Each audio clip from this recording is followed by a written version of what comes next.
Grabar, no puedo grabar. No mames, no. Güey, duró chingo. Güey.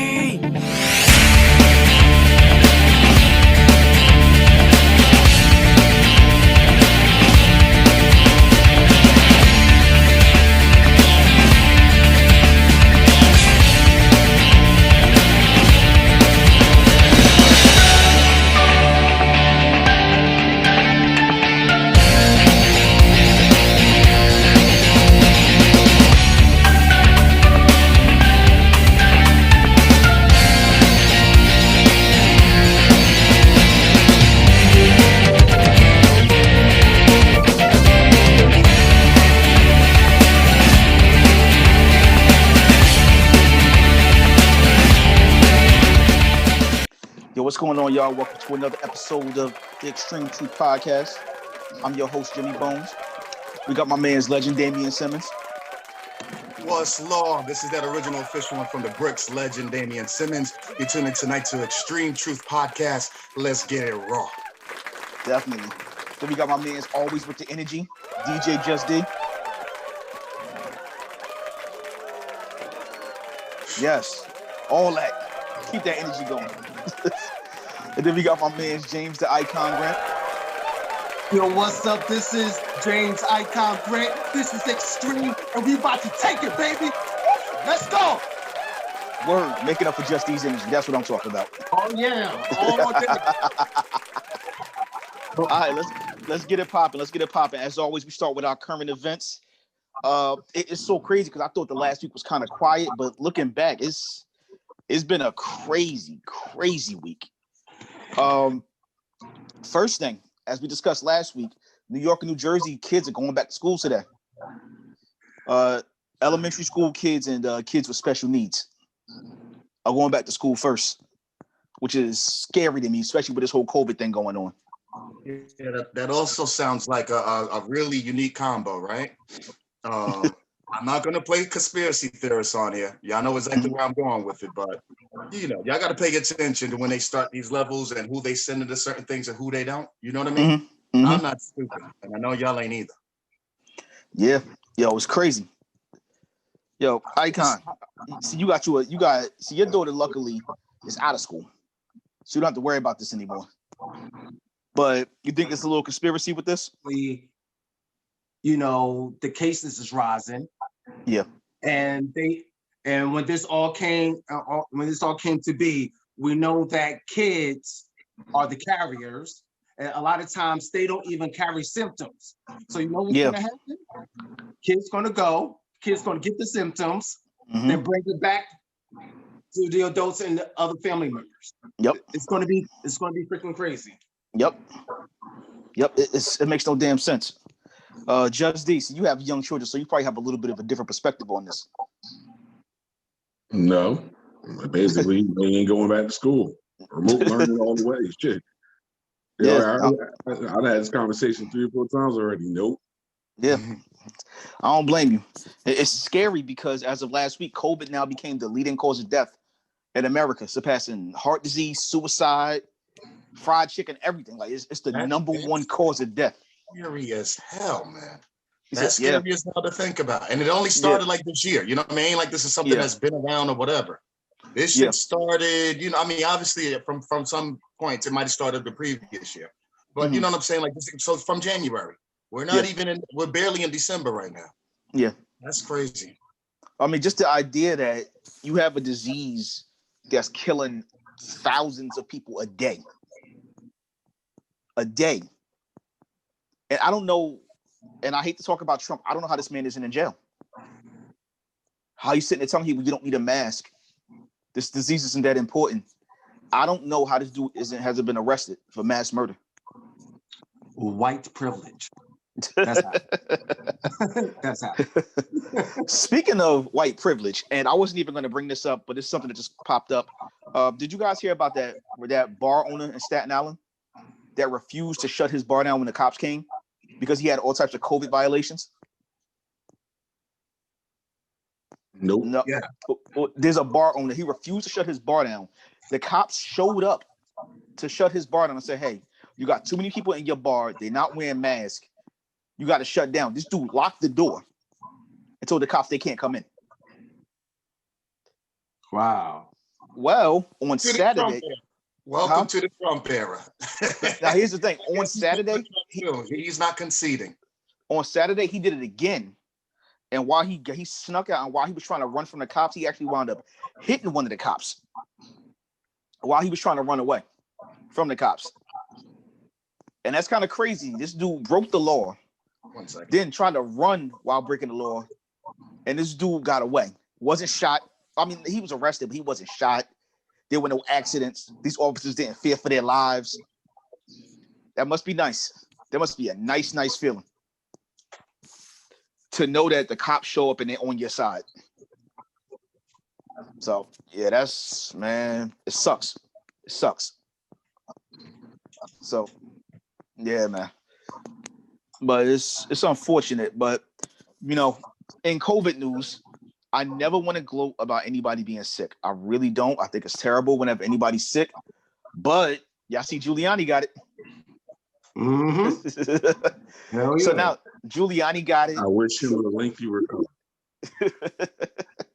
So think about it. He got it. Trump had it, allegedly. Trump's wife had it, allegedly. His kids had it, allegedly. I mean, the press secretary has it. He's still talking about, so we're going to have rallies. We don't need masks. Like, your whole family caught that. You talk about something, we don't need no masks. Like, COVID's not real. And they're like, okay, well, it's real, but it's not that bad. Okay, well, it's bad, but it only affects kids. Didn't I tell you that shit that was oozing down the side of his face was fucking the devil? I told y'all that. Yo, that dude is, man, I feel bad for Giuliani. I feel bad for anybody catching it. But I hate to say I told you so. But once again, I told you so. For a lengthy recovery.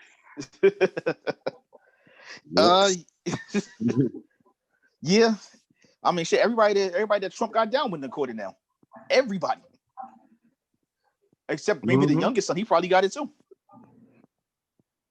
Yeah, yo, that's crazy. That's wild. That's wild. Yo, this week's been...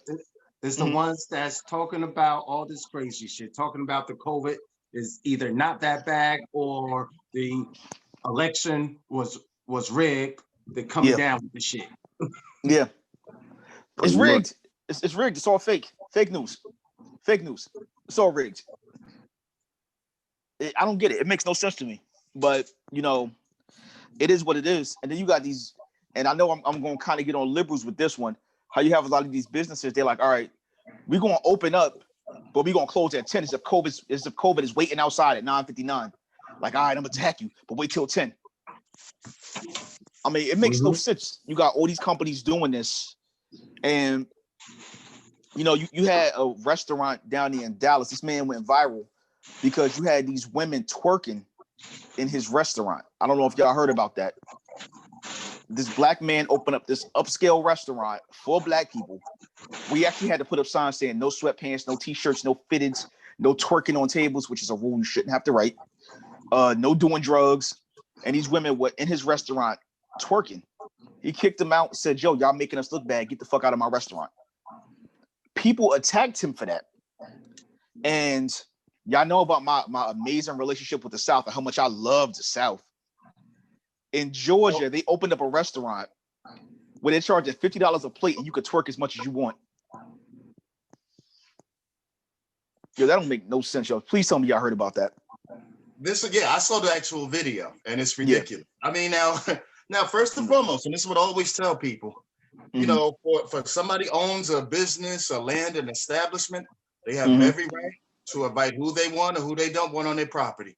Yeah. No matter how it feels, this, that, whatever. I mean, you know what I'm saying? All you can do is just not give them service because that's how you make them go away. You know what I mean? At the same time, now, like I said, now let's reverse it. What if this was a white man that walked out there and said those same things and did whatever? You know what I mean? Is one any better than the other? You know what I'm saying? So I don't know. But first of all, if you're going to a restaurant, I don't know why you're twerking anyway. That's what I'm saying. I don't understand from either side of the situation. You know what I'm saying? Like, if you look at it as a nice, classy establishment, why would you go in there acting like that in the first damn place? Yeah. I mean, you can do what you want to do. You know me, I'm all about freedom. But it's like, come on, man. And I understand he probably was embarrassed. You know what I'm saying? Come on now. We done been to places, all of us together in different combos, where we've gotten acted like that for not doing anything like that. Just sitting here and ready to order. So you already know how this thing goes. So I don't know. I don't know what the fuck is wrong with either of them. But and then they're twerking, and then they got a twerking restaurant now. Okay. Like these people losing their fucking minds in this era. Unbelievable. Because you know, it kind of goes back to the point where I think people got to hold each other accountable, especially black people. We got to hold each other accountable. That's the conversation nobody wants to have. You know, there was a time, and I know I'm probably a lot younger than a lot of the people, but where if you messed up, people in your neighborhood hollered at you. People in your neighborhood got you in line because you didn't just make you look bad, you made everybody look bad. This dude opened up an upscale restaurant for black people that was catering to black people, owned by black people. And look at how stupid you making that look now. You in there twerking and then recording it and putting it on the internet. So, I mean, you know, I can't front. I probably would have reacted the same way. I mean, just keep it 100 with you. This is why we can't have nice things. I hate to say it like that, but yeah, no, I absolutely agree. Yeah. It was wild, Joe. It's wild. I mean, it sucks. It sucks. All right, we're gonna move ahead. Let me say something, because that was a certain type of subject that I like to crack a joke about. But no. I don't know what type of joke I could just come up with off the fly, but it's just a damn shame. Especially this pandemic, man. And this pandemic, I seen so much people eager to twerk, eager to get together, eager to party, and they're all down in that Atlanta shit. They getting it in. I'm seeing videos of clubs down in Atlanta with no mask on, and they're just making us look bad. It's funny. I think, wasn't Georgia the first state that opened up like tattoo parlors and movie theaters and restaurants? Like, Florida. It was Florida. Oh, it's Florida. It was one of them dumb states from the South. I think Florida was close the fuck down, to be honest. Probably not. Florida probably had COVID parties. Right. Yeah. So, you know, hang on 1 second. I'm sorry. Yeah. But yo, it's crazy. Like it's stupid. And like I said, I think we as a people, we don't hold each other accountable enough. But yo, we get mad when somebody white says something to us. You know, hey, I live in Atlanta. I like Atlanta. Well, okay, I like Atlanta. I just hate the rest of the South. Atlanta and Charlotte are cool. But yeah, yo, it's crazy. I mean, you know, again, we got to do better. We really do. We really have to do better, especially if we out there, we're recording. You know, we're showing off our stupidity. You know, I think we really, really got to do better. Speaking of stupidity, you heard about that Pastor Carl Lentz? Lord Jesus, what did the pastor do now? Jesus, what did the pastor do? That's I think he's known for being Justin Bieber's pastor, and he got caught out there because he was cheating on his wife, and he said that he did some immoral things. Usually here, 24/7 with but you. This is my crazy thing with that. What are you doing writing notes anyway? Why do we care so much about that? Why do we have them on so much of a pedestal? I mean, granted, if you're a pastor, you're supposed to be at a certain level, but why do we really care? At the end of the day, why does this man have to step down because he did what he did? That's between him and his wife. I mean, if I actually went to a church, I mean, I still wouldn't care. So somebody explain to me. Hold on. Somebody got on mute. Yeah. But yeah, so I mean, it's kind of like with all these pastors, they got to step down because they do something in their personal life. Look at Eddie Long. Eddie Long, well, nah, he didn't step down. But you know, well, he took the major step, all right. Yeah, man. But I mean, I mean, it's like this, man. People hold these people to a higher standard because They are passionate about their religion. You see how they treat the Pope, you know, and they treat these pastors, similar ways. And, and then it's shocking when these pastors do things and they forget that they are human. Yep. It got to be some pressure being a pastor, and gotta fight your demons because everybody is looking at you and expecting you to be that object of whatever that religion is. So like I said before, like anybody that practice religion, God bless you. I believe in God, but just religion just makes people crazy. So yeah, Man, I think we gotta stop putting people on these pedestals. People fucked up, man. I'm gonna say it just like this: pastors are the biggest hoes going. Yeah, I said it. I don't give a fuck. Because you gotta get Sister Susan and Sister Linda. One. My grandfather's pastor. You do the math. Yeah. I got 18 uncles. You do the math. So you got 18? Ain't from the same woman. You do the math. Damn. Hold on, whoa. Spread your seed and multiply. Hold up, what you say? I got 18 uncles, bro. You do the math. My grandfather was a pastor. I got 18 uncles, bro. Please. Damn. Oh, he was doing a lot of blessing. That's what he was laying their hands. But you might fuck their hands. He was slinging some shit. Yeah. Giving them that deepness. So check it out, right? You know what I'm saying? I was trying to, get out of a dark period in my life or whatever. I wanted to get closer to church or whatever, but I've always been very shy, you know what I'm saying?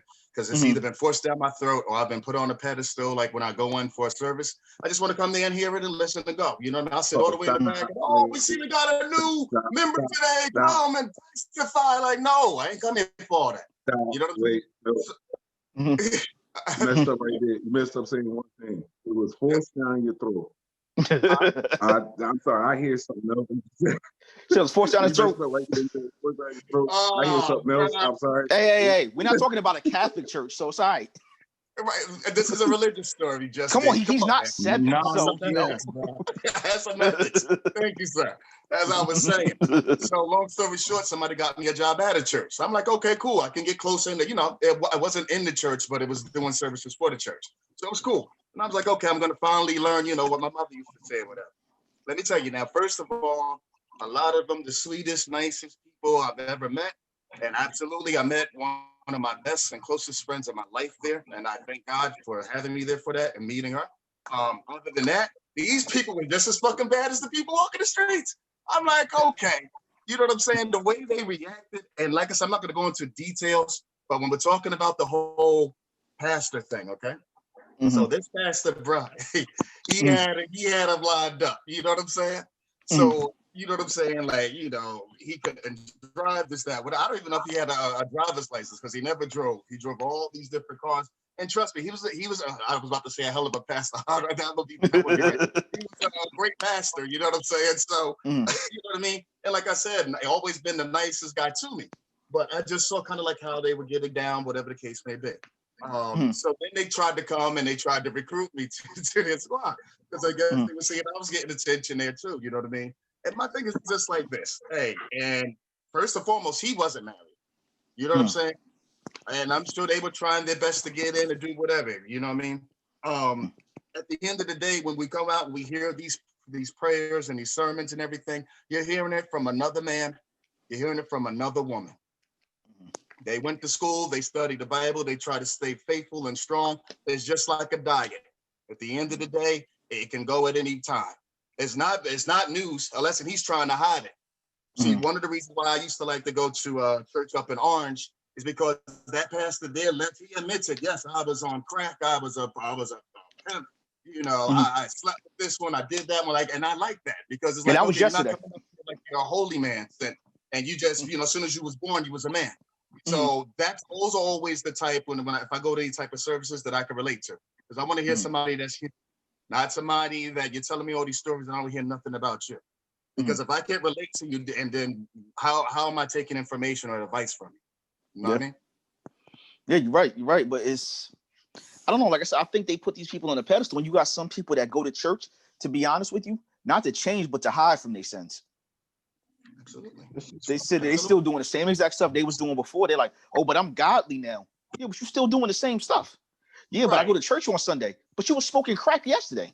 Exactly. No, they try to do that to kind of like, okay, well, I'm trying. You know what I mean? Hey, I'm trying to do this. I'm trying to do that. They'll hide under that.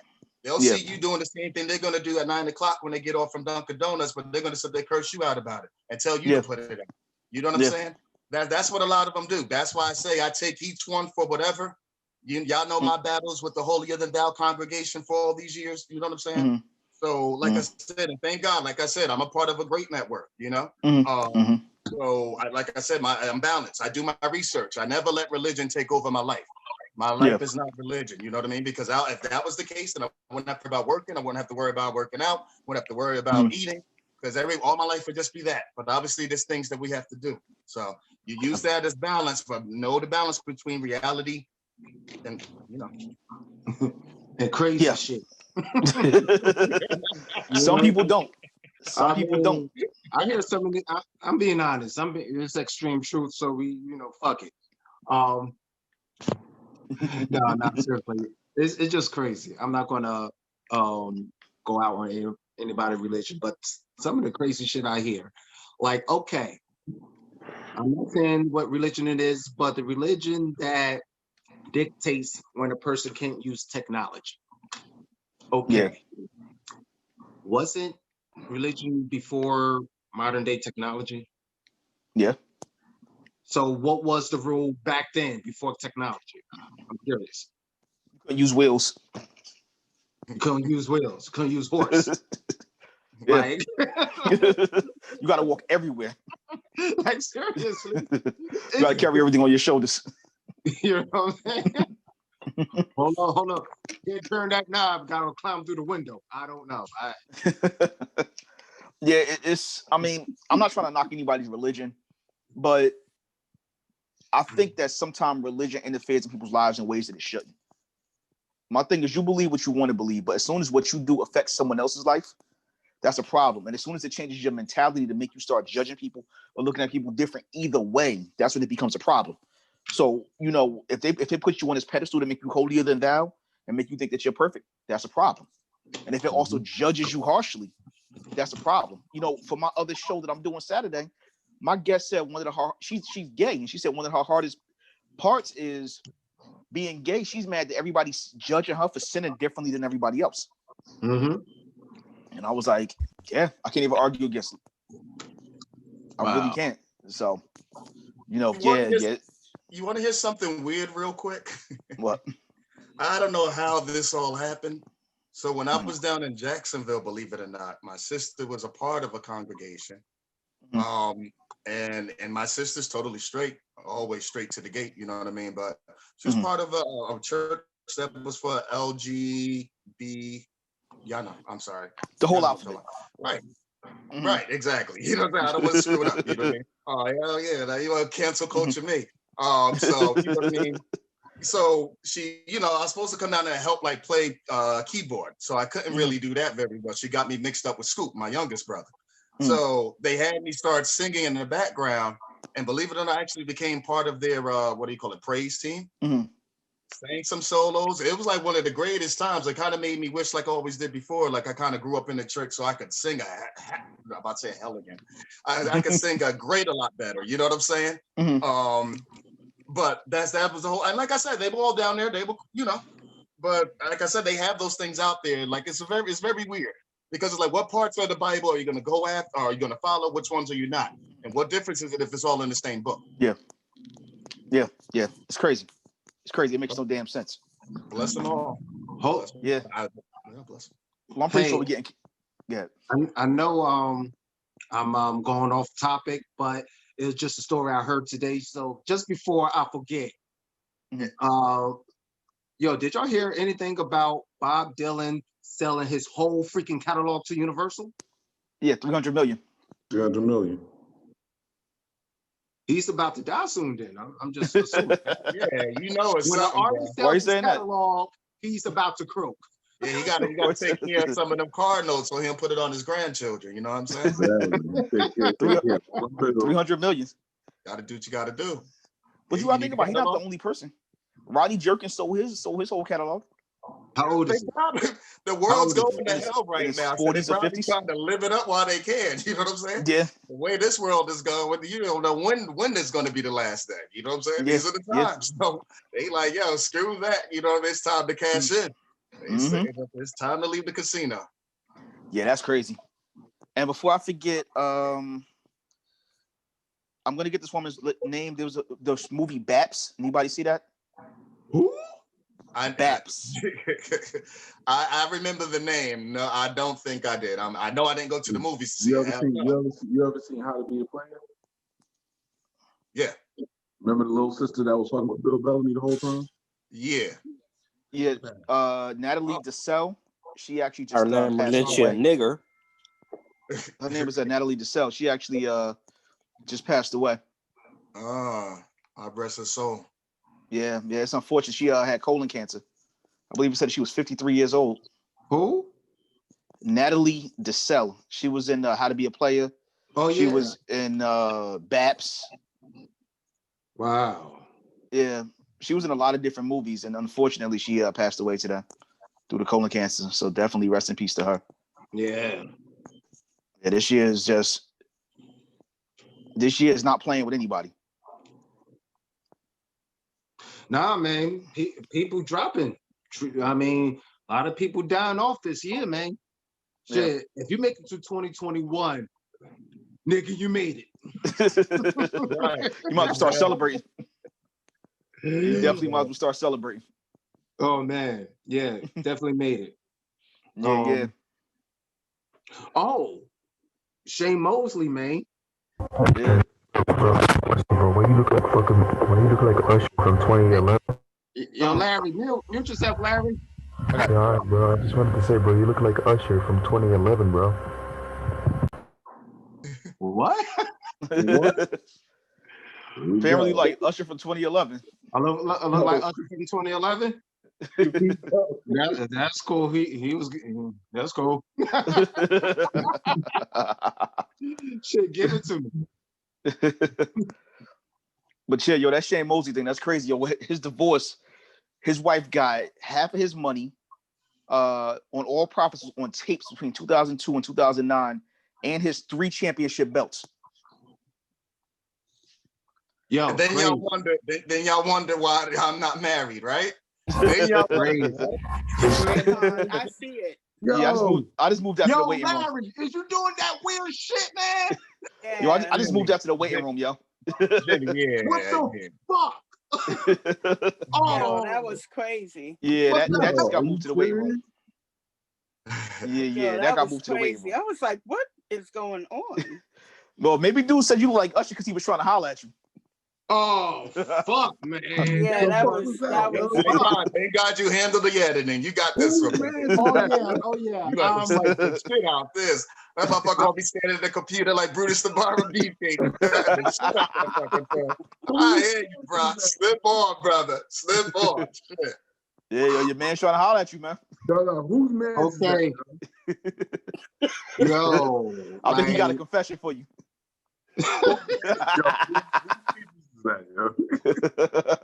From karaoke. He's from what? Karaoke.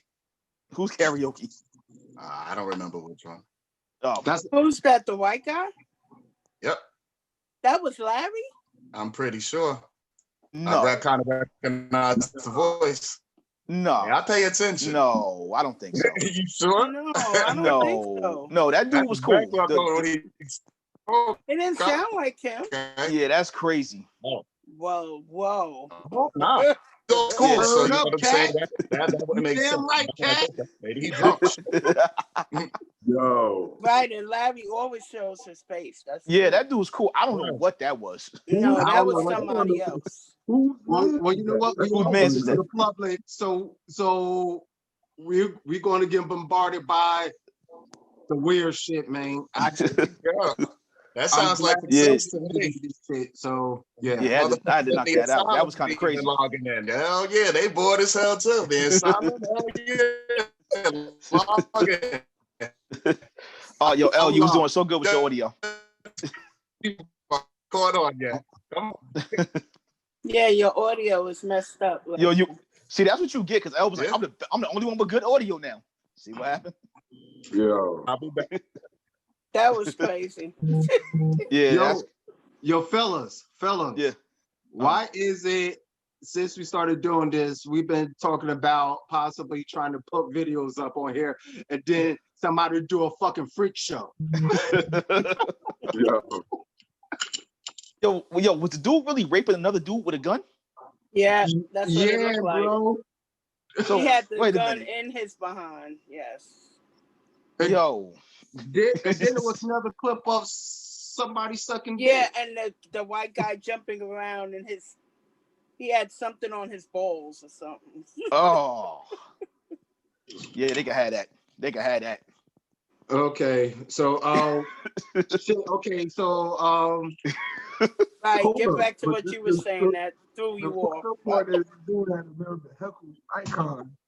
Like, was that a heckle or was he trying to holler at him? Hold on. Why it could have been Legend that could look like Usher from 2011?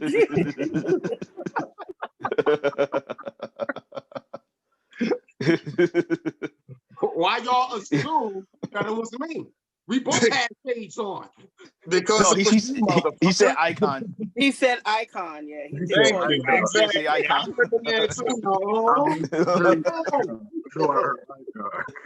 He gonna be waiting for you after the show is over. On me. He wants you in the fucking show, not me. He wanted you. Jaheem, really, Cat? Jaheem? He wanted icon. He waiting for icon after that show. All right, man. All right. God damn it. All right. I appreciate you, man. Oh, man. He wanted icon. There you go. All right, so what's up with Tiana Taylor quitting her music career? Hold on, we gotta be serious now. Oh, God damn it. This is fucked up, man. Yo, icon, he must know you a dancer. You gonna dance for him? Oh, man. Y'all got jokes. I ain't said nothing, bro. I'm just trying to make sure you okay. That's all. I don't know what the fuck is going on.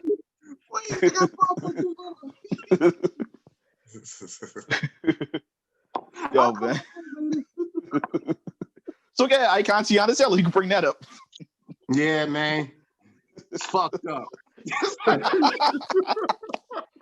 Or Tiana Taylor is, right? Icon, we appreciate the sacrifice for all this, brother. Your dedication to the craft is astounding. Thank you, Icon. Thank you, man.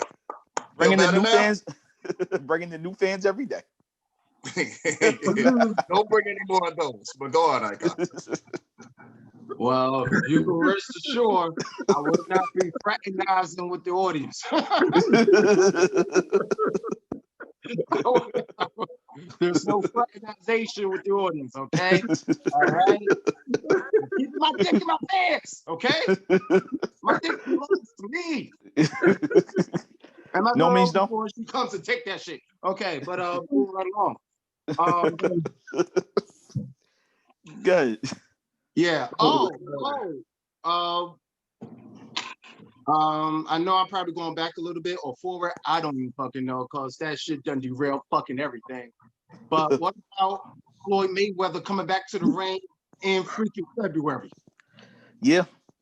He fighting Logan Paul in the exhibition. Yeah. Well, that's payback for that's payback for Nate Robinson, right? Oh yeah, that's gonna be payback. He gonna knock his ass out, hopefully. Yeah. And that's probably why that's the only reason I can see that he accepted the fight. Like, what the fuck you doing fighting this fucking cat? You know what I'm saying? YouTube. Who the fuck is you? Yeah, like he don't need the fucking money. You know what I mean? Yeah. But you know what I'm saying? It's not like it's gonna be on some fucking Conor Conor McGregor's type of fucking money and shit. Nobody, half the people don't know who the fuck this guy is, nor his fucking brother. You know what I'm saying? But like I said, I think that's kind of like a personal thing with him just to get back, bro, because it's like, okay, these motherfuckers did that shit. Come on now. I think Floyd. Don't get me wrong, the brothers really have been training. So, you know what I mean? I don't want to sit there and take anything away from them. I do know that. Because I don't follow the motherfuckers, but they come up with news. So they have been training, so I give them that. But this is going to be some bullshit. Yeah, listen. He's been training, but he's not nowhere near Floyd Mayweather. Not at all. I don't give a fuck. I haven't seen none of his training tapes. I don't have to. Okay? If I haven't heard about him ever boxing, he's not no Floyd Mayweather. He's not even Sugar Ray Leonard now. Who? Sugar Ray, 60-year-old Sugar Ray Leonard could beat this dude. Hell yeah. So I'm looking forward to it. Yeah. And it's funny because George Foreman said he's willing to train Nate Robinson so he can come back and fight Jake Paul again. Look, George Foreman, like, he be washing clothes when you fight. I ain't got time for this. You want to just hit him as hard as you could. Get stains out the goddamn shirt.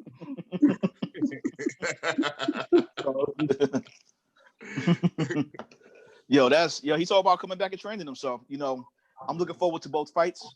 You know, I'm really just looking forward to Floyd Mayweather beating this dude up. That's it. I don't see this dude beating Floyd, especially considering it's an exhibition match. I don't see it happening. I think Floyd plays with this dude for like 4 or 5 rounds and knocks him out like he did McGregor. I mean, he might do him a little bit dirty. I think he might do him a little bit dirty just because of the situation. I think he might beat him up and then knock him out. Yes. Yeah. Yo, did y'all see that Errol Spence fight? Yes, I have. Yes. Yeah, that was crazy. Nice fight. Great fight. Like I said, Danny Garcia lost, but he fought the best fight he could fight. You know, hats goes off to him, but Errol Spence is just a beast. He's a machine. Yeah, especially considering he came back from that accident. Dude wasn't even supposed to walk again, much less fight. So definitely kudos to that dude. Hold up, but let's really talk about what the fuck happened to him in the accident. People, he was in a freaking convertible, all right? The convertible went in the air, hit semi-salts in the motherfucker, threw his ass out onto the pavement, all right? All right, he after that, he didn't remember anything, woke up, recovered, and whoop a motherfucker ass like nothing happened. Yeah. Dude's a beast. To clap it up for that man right there. Definitely. I mean, you know, I don't care if he gets knocked out in his next fight. I give that dude a lot of respect just for even coming back and winning. So, you know, kudos to him. Great comeback story. Yeah. For the last fight talk, Buster Douglas and Evander Holyfield are talking about they want to come back to fight Mike Tyson. Buster Douglas, 60 years old, weigh 300 pounds. Yeah, when you told me this, I haven't seen him in forever. I was just watching. He was on like wrestling, right? Was he like a special referry one time? Buster Douglas? Yeah, years ago. Yeah, that's like 1990. What? No, that's what I'm saying. I'm from my nostalgia trip and shit. So, you know, I remember going through watching old wrestling clips, and I came across that, which is funny that you telling me he's 300 pounds. Like, what? That you want to box? Yeah. Motherfucker, stay away from the box of fucking Twinkies and shit like that. You fucking nigga. Fuckers, and I'm not even trying to clown him. Like, I don't, because I'm looking at the guy there. You kind of did though. I mean, I don't want no beef, but he probably could still knock me the fuck out. You just run from him. Maybe. Shit.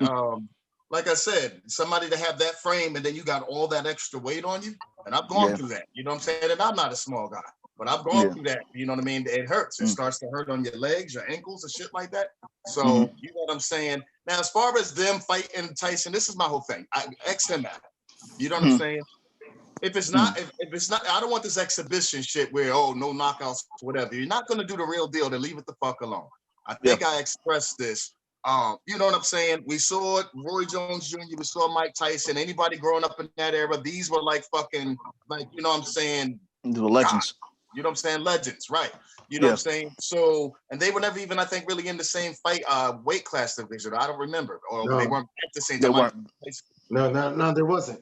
They So weren't. that's what I'm saying. So we never thought we'd see it anyway because they're never in the same weight class. So we get here now. It's a great comeback story for them. You know what I'm saying? They done set up there. They got back in. They look good. You know what I'm saying? They look better than what everybody expected. Let me just put it that way. Yeah. You know what I'm saying? So now, like I said, but come on, we know really who would have won that fight. But fine, that was cool. That was cute. You know what I'm saying? This whatever. Now you talk about the next fight, but with these two people that actually did, they were. You know what I'm saying? You talking? No, we don't want to see no knockout. I want to see who the fucks want to win, or I don't want to see it at all. Yeah. Well, I mean, they might get knocked out. They might get knocked out by gravity. You know, by wind or lack of wind. They might trip on the oxygen tank in the corner. That fight gonna be sponsored by Social Security. And he think it's coming from air deprivation. They about to start pulling out all the old people. Bill Russell about to come out of retirement, start playing basketball. But hey, God bless him. Now the Holyfield Tyson thing, I could see that actually happening. Because Holyfield still look good. Huh? Holyfield still look good. Yes, Holyfield look good. He say he's making a comeback. Yeah. So I can see that happening. I think that will happen. Buster Douglas. Yeah. No. Yeah. I mean, he probably need the money, but yeah, that's about it. You know what? They're gonna bring back Larry Holmes, Spinks. I mean, it will only, like I'm with Legend. It will only be good if it's some raw shit. If it's they going hard to the body, hard to the head. Hey, it's boxing. You know, we want to see boxing. You know.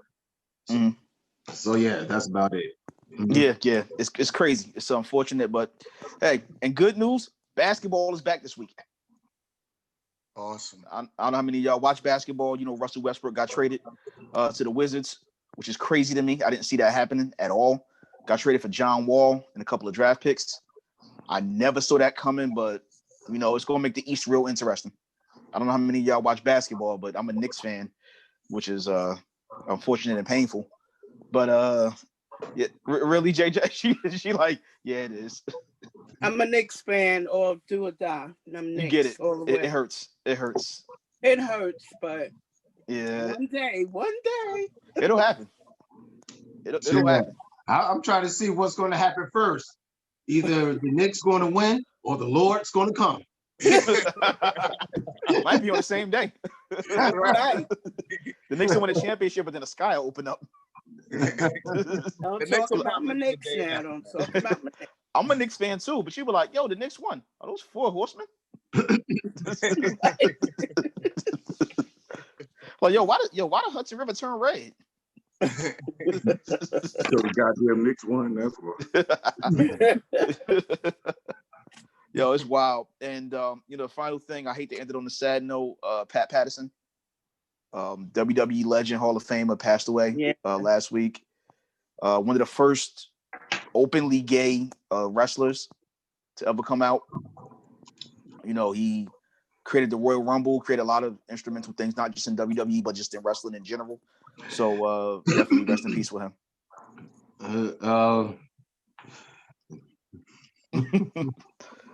You know what? I'm going to keep this one positive. Come on, Ursha. Come on, Ursha. Go ahead. I'm with you, bro. I hear you. Because Jimmy, I hear you already. I hear you. The only reason I am not, because it's a good possibility that, you know, if I decide to do it, if I decide to do some indies work in Philly by late summer, I want these words to haunt my ass. So, hey, they're going to haunt you regardless, so go ahead. I'm trying to get this paper, man. I'm trying to get this paper. So I'm going to say this: Pat Patterson, the first Intercontinental Champion. If you think about all the great finishers that you ever saw in wrestling, I probably guarantee it that he was the reason why that finish that you saw on TV was so freaking awesome. So Pat Patterson, responsible for a plethora of people's careers, from Hulk Hogan to shoot. I can't even. It's so many. Hulk Hogan, Shawn Michaels, Undertaker, Dusty Rhodes. I mean, he was instrumental. Everybody. Okay. It's WWE. So, yeah, that's all I'm going to say about that. Yeah. I mean, definitely a huge loss for the industry. What's wrong, Justin? You want me to go extreme on Pat Patterson? No, I didn't know. Come on, I'll be hit. I already know what you're about to say. You know, no, because Jimmy fucked up my mind because he said he was the first openly gay. No, he wasn't. He wasn't. Okay. We just knew he was gay, and for a while. But was he? But did he come out before the other dude, the black dude? Which one? The one that actually came out. Orlando Jordan? Yes. Yeah. Okay. Don't forget Pat Patterson was gonna caught up in say that gay scandal. Adrian Adonis or some shit like that, bro. You talking about Orlando? What's his name? Orlando Jones? Jordan? Orlando Jordan. Don't forget Pat Patterson was caught up in that gay scandal where they said he was raping those boys in the early 90s. That wasn't what I was going to bring up. So I just said don't go there. Did I start something? Did I open up a candle? I'm sorry. I'm sorry. Just said don't go there. I'm saying out of trouble. One of the reasons why I said don't go there. I mean, hey, he was acquitted. He said he didn't touch those boys. And you know what? He has a bunch of Catholic priests to back him up, and they can verify that he was not there.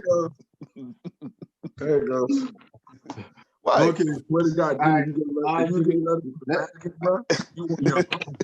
But you know what? To be honest with you, because you know what, I don't think he touched little boys or little girls. Because you know what, he consulted with Pat Patterson. I don't think he touched any of them little boys. I don't think he touched any of those little girls. I don't think he touched any of them. Because you know what, he's a practicing Catholic. I'm pretty sure he checked with the Vatican, and you know he's a mentor to a lot of people. Like R. Kelly and Jerry Lee Lewis, you know. So you know, listen, man. Listen, just in case I decide to go back into the square circle, I am not. We go to public service now. Not co-signing. Just the icon and legend do not agree with what Jimmy Bones is saying. Right? So no, I really don't think he touched those kids. That screen goes black. We don't know nothing about it. No, he was acquitted, so I don't believe he touched those kids. I really don't. They say he's had a boyfriend since like the 80s or something like that. He's been with that dude since the 80s. So, yes, he's been with his boyfriend since the 80s. That's not a secret. I mean, you seem surprised. I got other news too. I don't know if you know, but Freddie Mercury was gay too. And everybody knew that. Ladies and gentlemen. Come on, man. Yeah. Everybody knew that. Oh, man. All right, let's skip out of sports. Please. It was something that we were supposed to have done last week. We didn't get a chance to do it. We were kind of discussing it. What we do weekly is we do our own take on the Versus series. But with us, we mix it up with anybody living or dead. We don't necessarily wait on Timberland and Swiss Beats. There was a discussion that I read online about a versus between Missy Elliott and Busta Rhymes. And that's a tough versus. Because if you go with their top 5 hits against each other, I think they're about even. Okay, Jimmy, I'm going to have to disagree with you. I love Missy Elliott, okay? But Busta Rhymes is just a little bit more of that, you know? I don't know, but hey, if you want to try it, we can do it. I really do think that, I mean, because Missy has a lot of hits, and there's one advantage Missy has. Missy can sing, Busta can't. Missy can produce, Busta can't. So, are we sure? Yeah. Are we sure? Yeah. Okay. Now, I'm a huge Busta fan. Don't get me wrong. No. I agree with you. But if we're talking about delivery, the product as is, like when the product hits, you know what I'm saying? Because Michael Jackson just tell the people, "Hey, I want my shit like," and he sings in the studio, and Prince does all goddamn instrumentals, and once the product comes out, Michael's shit could still sound better. So if you're talking about the ending result of the situation, Busta got to. I mean, I love Missy. It's a hard matchup. It is. I'm going with Busta. I love Busta too, and I really had to go back and start listening to both artists' songs. I really had to take like a top 5 of all 5 songs. I gotta say it's a tie. Top 5. It's hard to pick a top 5 from Busta. It's hard to pick a top 5 from Missy. I mean, okay. All right, God, you know that song right there, right? It's a hot song. That's the song that get me dancing no matter where I'm at. I'm trying to behave now. We online doing the show. I mean, it's a hot song. I mean, this is for my mother club heads. You feel me? And this wasn't even one of her biggest hits. This is my joint right here too, yeah.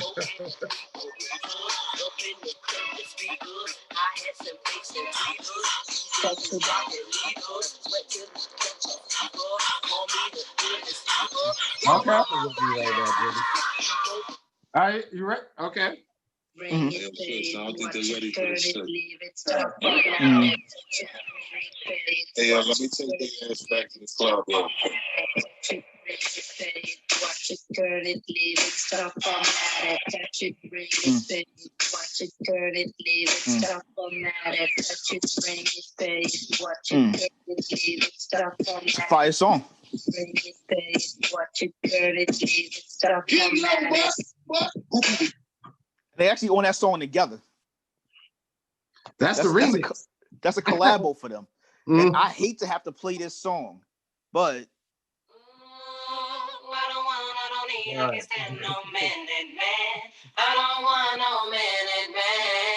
There's a lot of motherfuckers mad after this song came out. I remember that era. Niggas was mad.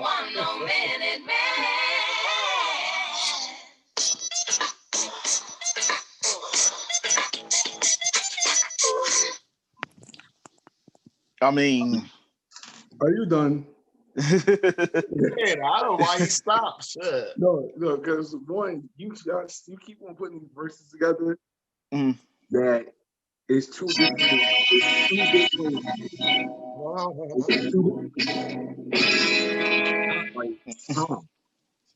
Because Busta been timeless through every aspect. But so is Missy. Missy been out since the 90s. Busta been out since.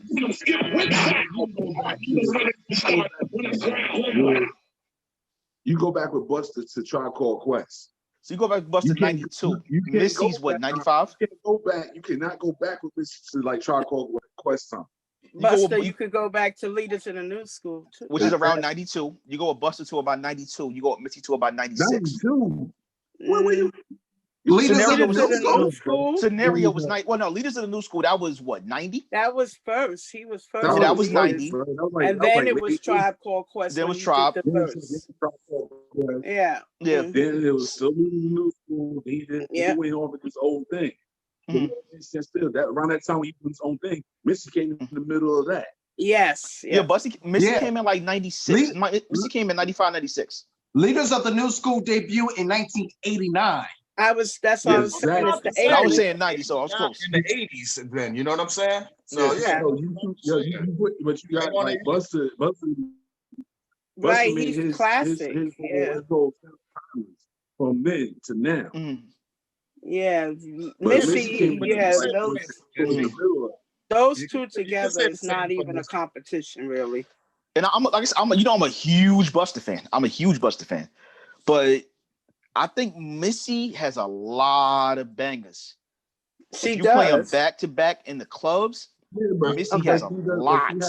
She has more producer. She has a more producer credits than she do on Right, her own. because Missy was just gonna producing. say that. She was she was doing producing both before she was even put out. She was Right. Thought about singing. Yep, she was Yeah. producing before that. So Because she was producing with That's Jodeci. what I'm saying. When you get Missy, you A got lot a of whole range of things. You know what I Yeah. mean? So she can. Yeah. That's what I'm saying. She could rap. She could sing. She could produce. She could write. She could dance. You know what I'm saying? She made the crazy video. I don't know about the dancing thing, but yeah.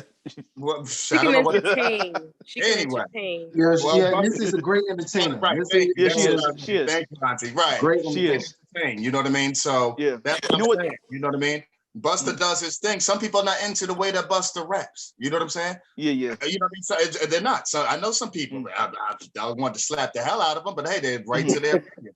You know what I'm saying? Yeah, But yeah. Missy, like I said, she had a whole range of different styles that she did with her music. You know what I mean? So when you seen her video come up, you ain't know if she's gonna be singing, you ain't know how she's Rapping. gonna be rapping. You know what I'm saying? she was a Some people crossover. rap She was bullshit, and then other Missy shit was a she be crossover. on. You know what I Started mean? out was. singing. She was. See, the thing with Missy is I think that Missy has more collaborations Yeah, a lot. than Busta Oh does. yeah, Like, yeah. like she has a lot of collabos. That's because she can sing, and she can rap, and she Yeah. can produce.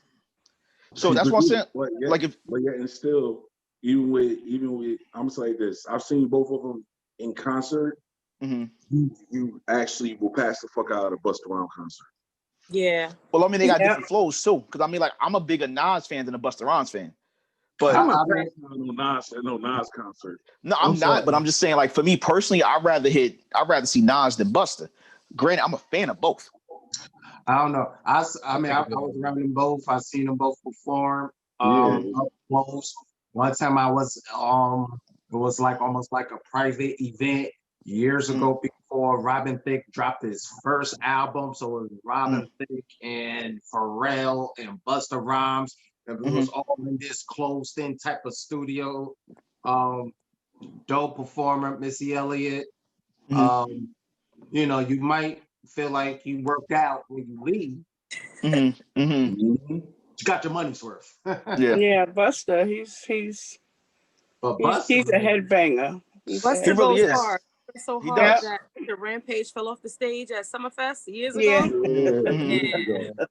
I mean, I think they both go hard. To be honest with you, I think Busta goes hard. I think, like I said, to me, it's a tie. Hey, and Jimmy, I'm with you. It's a tie. To me, it's a tie. Because again, you start mixing in. I think Missy has better collabos overall because she has more. Because she has hold more. up. But hold up. When Busta, it's a difference. Hold up. Because when Busta is on a collab, he takes breaks it over. Yes. it up. Even with the Tribe Called Quest. Even with Tribe Called Remember, Quest, it was Busta took that whole scenario. Yeah, he did. Always go last. See, Green Ivy was with me. Yeah, I think to me, like I like them both, but like look at Hot Boys. Look at that collabo. Look at the 1 Minute Man collabo. Look at Let It Go collabo. You know, like the difference is both of them collab well, but Missy collabs hit platinum more than his. Like she's to me, Missy is kind of like what T-Pain could have been. Because when T-Pain was on a collabo for a minute, I think T-Pain wasted his career because he did. You've been putting this. You made your record label create what they wanted you to come out as, and you wasted your whole voice. Like you on Masked Singer, he should have got like 6 Grammys. I didn't even know this guy was low like this. Yeah. Because he had that was 2007, 2008. He was running the music game for about 2 years. He was running it. Every hit that was out, he was on. And it was back to back. But I think what helped Missy too is because she was behind the scenes so long, she made a lot of connections. Where Busta is just a rapper and people know he's hot and they say, yo, Busta, come on. Well, you know what else helped? She made more, you know. Well, you know what? Well, Busta was really, he for like hip hop history, scenario, Flip Mode Squad, you know. Right. I mean, I feel that Flip Mode Squad probably wasn't as big as it should have been, but it was big enough that it dropped hits, you know. Yeah. Mm-hmm. Yeah. Well, you know what it is? I was in the music video, you know, when that shit was running it, you know, thanks to Flip Mode. But you know what you gotta think about? This is what it is. With Busta was also on Def Jam. When Def Jam was Def Jam. If Def Jam did a concert, you had Rough Riders, you had Rockefeller, you had Flip Mode, you had LL, you had Scarface, Red and Meth, all in the same label. Missy didn't really have that. Missy had her, Timbaland, Magoo, Aaliyah, and Genuine. That's really it. But Timbaland was a beast. Mm-hmm. He was. But so Timbaland was was Swizz a Beats. beast. But so was Swizz Beats. Yeah. Who was on Def Jam. So I mean, on Def Jam. And like I said, Missy and Busta got a couple tracks together, which I like. Yeah. So that's why I say I think it's a tie. I agree. Yeah, I definitely think it's a tie between the two of them. Because I've been trying to find anybody that can even compete with Busta, hit for hit, and it's not a lot of people. I just still don't understand why Busta's not considered to be top 5. For the life of me, I don't get it. Because he can do it lyrically, he can do it with the beats, he can do it, you know, with the albums. Be doubling and tripling up. Oh my God. Yeah, I mean, it's only a couple. I think maybe Jay-Z could compete with him, hit for hit. Because Jay has the longevity, Jay has the hits. I don't think he ever showed that he was hungry enough for it, to be honest with you. Like, I don't know, like it's a different aura when I think about how he was out there. You know what I'm saying? When he had his run compared to like the Jay-Z's, the Nas's, you know what I'm saying, Eminem's, and you know what I'm saying, all the types that came along after that he would join some of the others. So it's just like, you know, he always like that background play. Even when he might have been the star, he was always like the team part. I don't know. He never seemed like he would be that leader of the team he was on. You know what I'm saying? You know what I mean? Yeah, that could be it. Okay. Yeah, but okay, if we talk about like songs, that's one thing.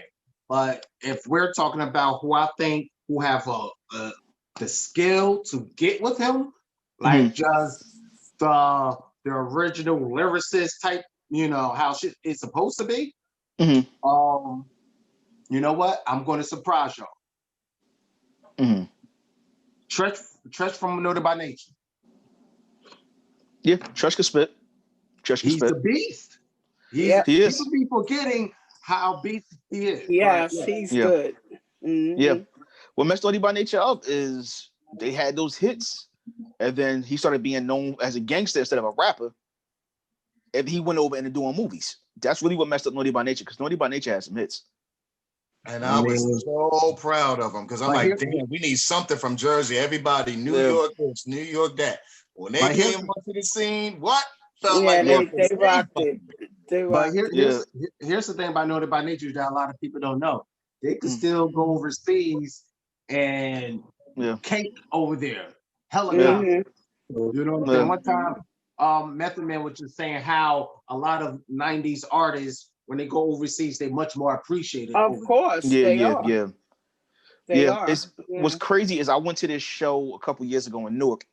It was EPMD, Mobb Deep, Slick Rick, Kid Capri, DMX, Rakim, Big Daddy Kane, and who else was there? That sounded like a good show. Ed Lover was on the stage. Red and Meth were there, and they filled up the NJ Pack, filled it to the top, and everybody in there was dancing. Especially when DMX came out. DMX was just going hit after hit after hit after hit, and you forget. I think DMX is somebody that can keep up with Busta's energy-wise. Energy-wise, hell yeah. I mean, not now, because he got to lose that weight. But he did. He lost some of it. Yeah. He's still bro. So he DMX. So he DM double. He DM double X.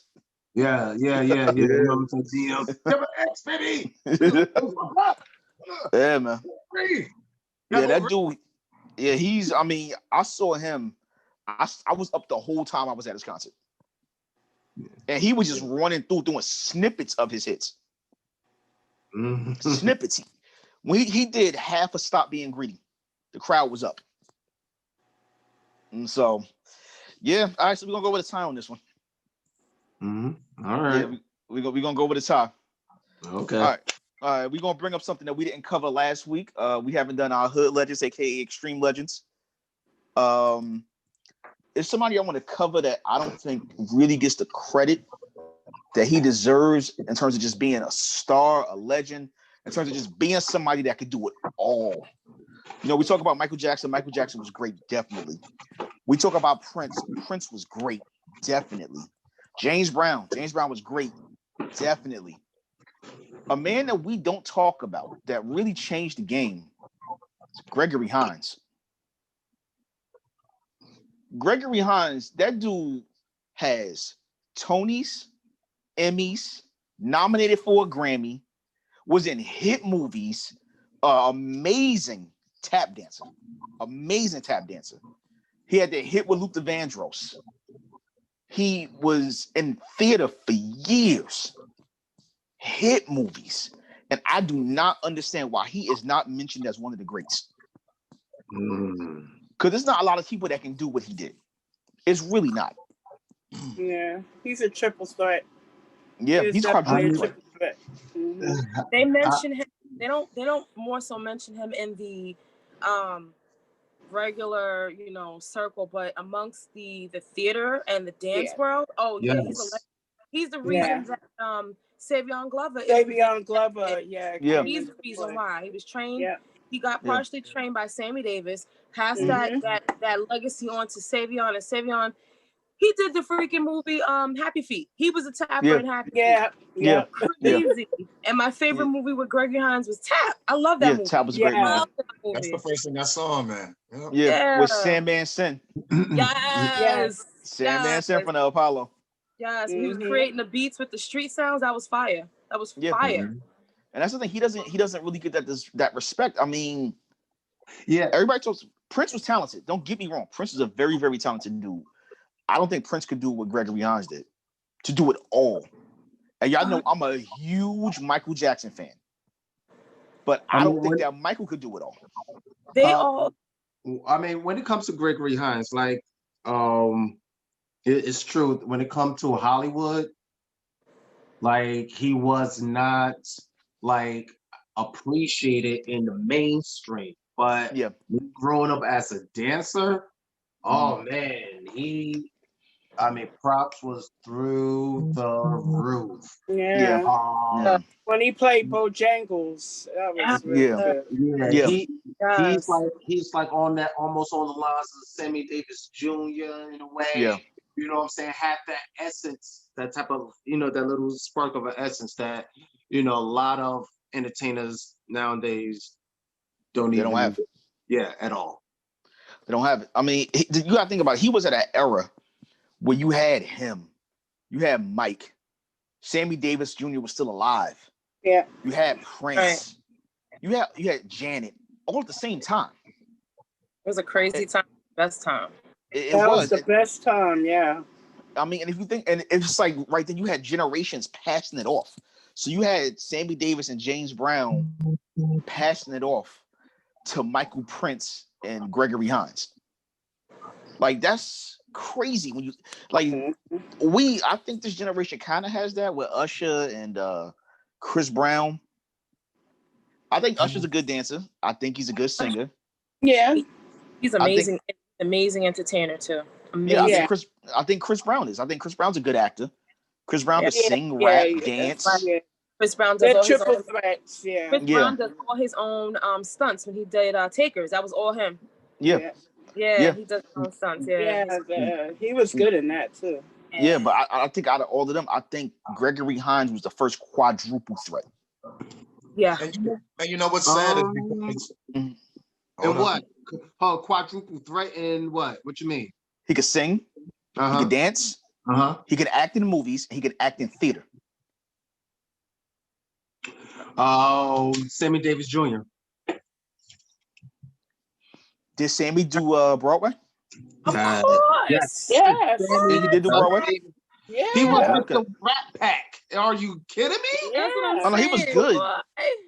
He was a thespian. He did Vegas. He did movies, but did he do Broadway? Yeah, boy. Yeah. He did do Broadway? What the hell? Yes. Okay. Yeah. I didn't know. If I'm not mistaken, he did 5 different Broadway shows in the 70s. Did he? Yeah, I'm looking now. One is Stop the World. Yeah, Stop the World. I want to get off. Golden Boy, Mr. Wonderful. Yeah. Yeah. I'm a Sammy Davis Jr. fan, so yeah. I mean, he's amazing. And you know what? To me, the best thing was when they had that dedication for him. I don't know if you ever saw it. Yes. Gregory Hines, as a sign of respect, pulled him out and Sammy Davis was dying of cancer at the time. Yeah. Brought him on stage to dance with him. And Sammy was able to tap with him. And he bent down and kissed his shoes. Wow. And it's unfortunate both of them died the same way. Yep. Both of them died young in their 50s of cancer. Yeah. The ultimate killer of us. The ultimate killer of us. So yeah. The thing about me is that I remember when I was very young, I seen Gregory Hines everywhere, and it kind of made me confused. Because back then, unlike now, and this is like one of the things I wanted to beat everybody to, but of course I fucking didn't. You know, when you saw singers, they sing. You know what I mean? Yeah. When you saw actors, they were actors. Mm-hmm. You watch a special, tap dancers with tap dancers, and you know. And then I see him like on everything. It'd be like, okay, is this the same guy? Like at one point, I thought he was like different guys. Because I see him everywhere, and it confused me. Like you can do that. Like I thought it was against the rules. You had to be one or the other or the other. So the guy was amazing in that. And then as far as acting, which is obviously something with me, and this is way before I ever wanted to become an actor. I had no interest when I was a little kid about acting. When I would see him act in movies, whether he was doing a little comedy, serious, dancing, whatever. Yeah. When I would see him, and that's another thing, what made me attached to some movies and some movies I didn't, because you know how they were treating us back then. Everybody was jumping around like a damn fool, you know what I'm saying? Or, you know, they're trying to buy some Chinese spare ribs or some shit like that, you know what I mean? When I saw him in his roles, no matter what he was doing, he seemed like a real black guy, you know what I'm saying? Yeah. You didn't see that much. Nah, I didn't, you know what I mean? It was usually all white movies and stuff, whatever. And you know what I'm saying? You know what I mean? Like, you can tell, like, he was putting his all into those roles. He was doing it like he was acting as him, and he was making a role his own. So I just really worries me why, like as far as on TV, whatever, like we rarely hear about him. You know what I mean? And to me, the only answer to that maybe is that, and I understand like he's and like behind the scenes and the theater dancing world, he is a legend, icon, everything. I think maybe he was before his time, to be honest with you. I think so too. And he wasn't only serious actor. He was also a comedic actor. Yeah, that's what I was saying. I've seen some in history of the world. He was hilarious. Yeah, he was. Absolutely, he was. With Mel Brooks. Yeah. Mel Brooks. Anything Mel Brooks touches is gold. So. Yeah. And think about it. He was good in The Preacher's Wife. The Preacher's Wife, yeah. You know, he did. I mean, he was an amazing actor. It's so crazy. He's one of those people that doesn't get credit, kind of like Whoopi Goldberg. You know, we had so many black people that were doing it. Oh, please, she's won everyone: Grammy, Emmy, Tony, and there's another one. Oscar. She's won Oscar. She won every one of them. She's an EGOT. I didn't think she was an EGOT yet. No, she's an EGOT. Okay, awesome. Multiple times. Yeah, because I think she won the Emmy for her play in the 80s. And then when she came back and went back on Broadway to do her one-woman show, she got it for that too. No, she got a Tony for those. I think she got Emmys for The View. She has multiple Emmys for The View and for other made-for-TV movies. She got an Oscar for Ghost. Like she's, you know, black people don't like her because of that joke she told in like 1992, which was at a roast that wasn't even supposed to be recorded. I'm pretty sure black people forgot about it because I don't even remember. I don't even remember that shit. I remember. You're the black person, Jimmy, that remember it, Jimmy. You said what? You're the black person that remember it, Jimmy. No, he's not. I remember exactly what he's talking about because I was a big Whoopi Goldberg fan, and then she fucked up. I don't remember what she said, but shit, that was it for a good minute. Oh, I definitely remember. She was on the damn talk show. Yeah, remind me what she said. Because I think I saw it. So she was on a roast with Ted Danson, who she was dating at the time. Right. Yeah. And she was saying yeah, I know, his giant head. Saying something You mean like who she was married at the time, you mean, right? Yeah.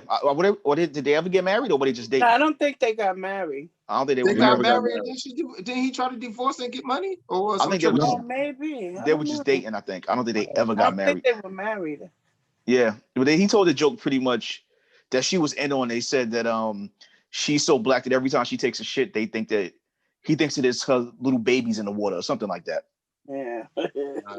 And it was a comedy roast. Yeah, it was some shit like literally like okay, all right. Because I remember she was on the Soul Train Awards in like maybe 2000, 2001 to present an award, like a Lifetime Achievement Award, and they booed her off the stage. That's embarrassing. I would never like you know what I'm saying. That's embarrassing. Yeah. So I don't know. It's crazy. All right, it's crazy. But yeah, let's get to our main thing we're gonna talk about. Something that I had forgotten about. Do y'all remember the chat lines? Yeah. The old school chat lines, whether it be the Raven, the Loop, the Loach. Oh shit! Oh shit! A lot of people trying to duck from them chat party lines, but oh shit! We done all been on them party lines late night, drunk or sober, bagging somebody like, I wonder how they look. I wonder if they look like how they sound. Yo, I'm sorry, I ain't never did that shit. You never been on the chat line? You don't know what you missed. No, I know what I missed. I bet you did. You be I a missed a lot different of herpes, typhoid, and everything. I missed a lot. I don't give a fuck. Yeah, that chat line was crazy. I mean, I still remember one of them days I was on the Loop. No, I was on the Raven, and I was talking to this chick, and I didn't hear the profile. And I'm like, yo, she sound kind of cute. So we talking. I'm drunk. And I'm like, yo, what's going on? So we just kind of shoot like, yo, where you from? I'm from Newark. Oh, for real? Where? What kind of work you do? Oh, I do customer service. For real, that's cool. So you got kids? And she was just like, oh, you ain't hear my message. And I'm like, nah, what? Yeah, official Newark trans from the bricks. And I'm like you work in transportation? Like I didn't know what trans meant. And I'm just like, what you mean trans? Like you transport things? You like, trans that ass. It might have been that dude from earlier, but right. Coming back years later. Larry trans. So I'm like, what you mean trans? And they was like, yo, tranny, like I was born to do it. I was like, oh, hell no, click. And my friend was like, yo, you shouldn't have done that to her. And I'm just like, what? Yeah, I feel bad about it 20 years later. Shit. Oh man. Listen, Legend, what you guys say about it? I'm gonna say mine in parts, you know what I'm saying? The crazy thing, I'm gonna start with why I liked it, right? The reason I see really happy about talking about this shit, right? Oh man. I'm not even gonna go to where y'all think I'm gonna go with it. The shit that I liked about it, what I found out about it, is like, okay, you know what I mean? You get to meet people, right? Without seeing them. It was like a game show to me. I didn't even give a fuck if I met her, she was ugly, we did anything, whatever. The thing was like, okay, let me see if they're really lying about what they're saying. Always expected the absolute worst. So if you want the worst, you know what I'm saying, you were cool or whatever. You know what I'm saying? Trust me, the adventures I went on that damn thing. You know what I'm saying? Now, y'all, I don't know which ones y'all used to go on. All of them. All of them. I was a strict Raven, New Jersey Raven. New Jersey Raven. Yeah, I got it. Look. You got the New Jersey Raven. You got some minutes to blow on with us. Yeah, y'all remember that shit. Yeah, let me look across. Put your cameras on. Yeah, I remember that shit. I'm an actor. I remember saying when that nigga used to talk, I'm like, yeah, motherfucker, you know what I did. Let me put 7. Oh, yeah. Do this shit again.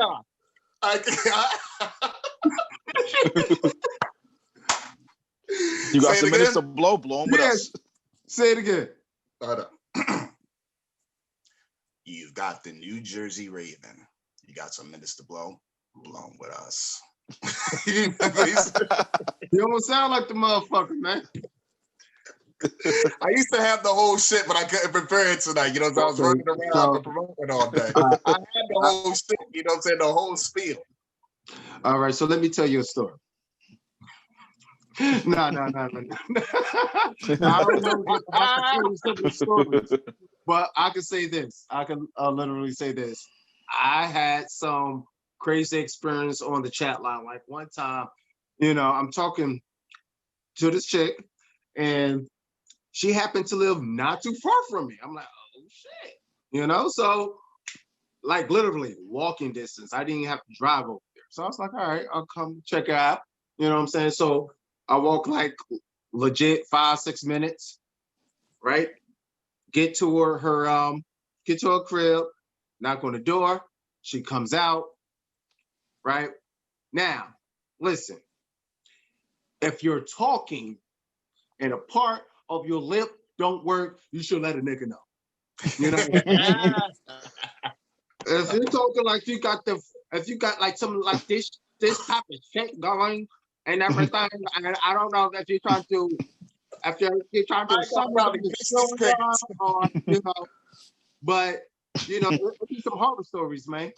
Yeah. You know, it'll be times where I'll come to a situation and a woman will give me a description, right? Because this was before like social media or like the dating line and shit, or like online and shit. Man, you'll see some grizzlies, man. A couple of grizzlies. Yeah. You get tricked a couple times. You got a story, Jimmy? Oh, yeah. That same night, I wanted to meet somebody else. And I was just like, hey, how you doing? She was like, hey, how you doing? Puerto Rican chick from Union. I'm like, are you actual female? Like, were you born like as a female? And she was just like, yeah. And I'm like, yo, what you look like? She's like, yo, I'm Puerto Rican, thick. First off on the chat line, thick doesn't mean thick. Thick means wide. I didn't know that. That's like street talk. Street it talk really right is. there. Oh, shit, you start throwing them things up. So I actually met up with old girl. I came with one of my boys. I was like, you got a friend? She was just like, yeah, I got a friend. So me and my boy went out there.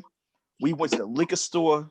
I bought like 6 bottles of liquor. I bought 151, vodka, gin, beer, wine, whiskey.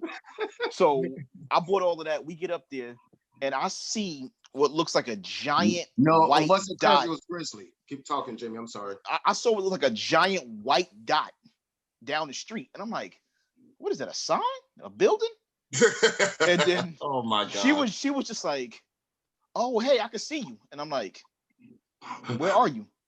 And I see the giant white sign waving at me, and I'm like, "Oh, that's her."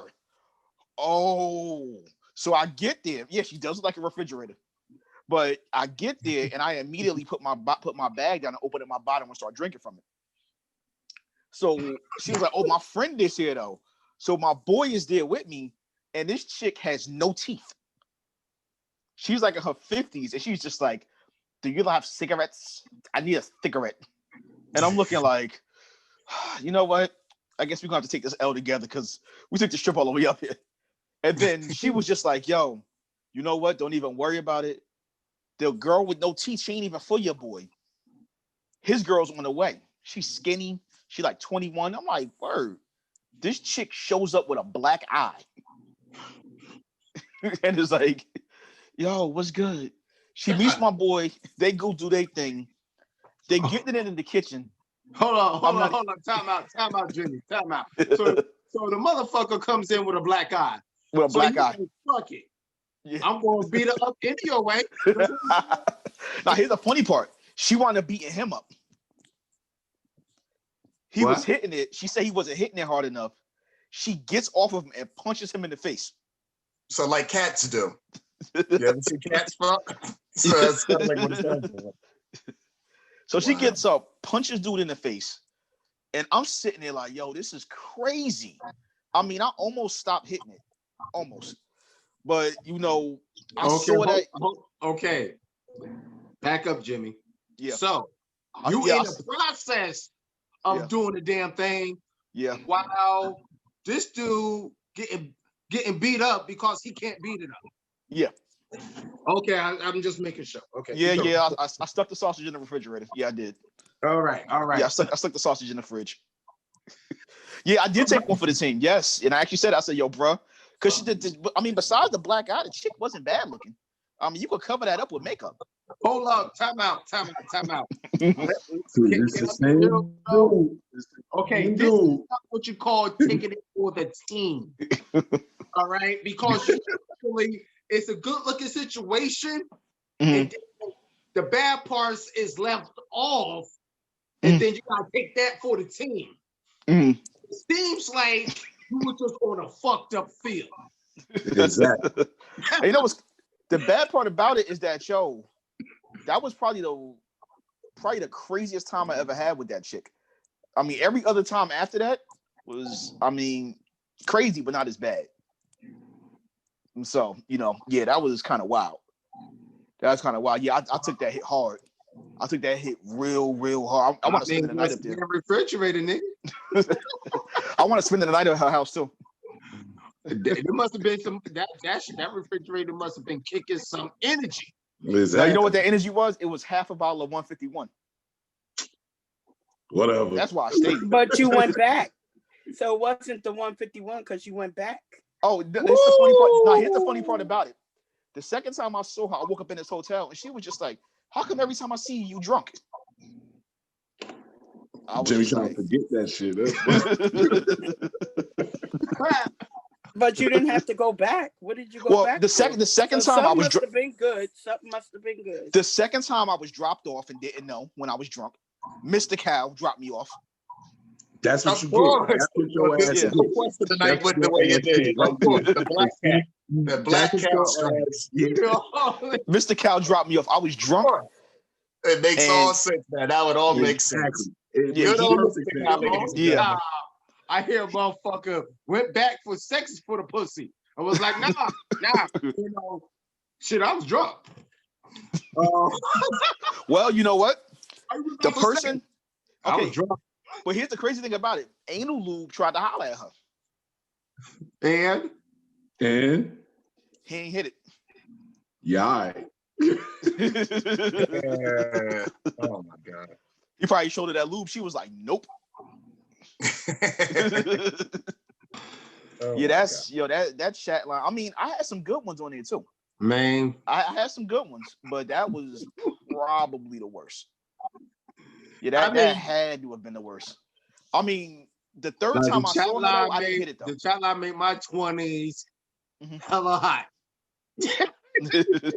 Summertime was off the chain. Yeah. But you know what's crazy? The chat line was about trust though. Because you had to trust though. Maybe took out a whole fucking city. Okay? Literally. With the chat line, you had to trust that the chick looked how you thought she would look. Had to be fair. You were like, please have your teeth and not a record or a gun. Yo, be a female. Back in the day, Legend would tell you, like I was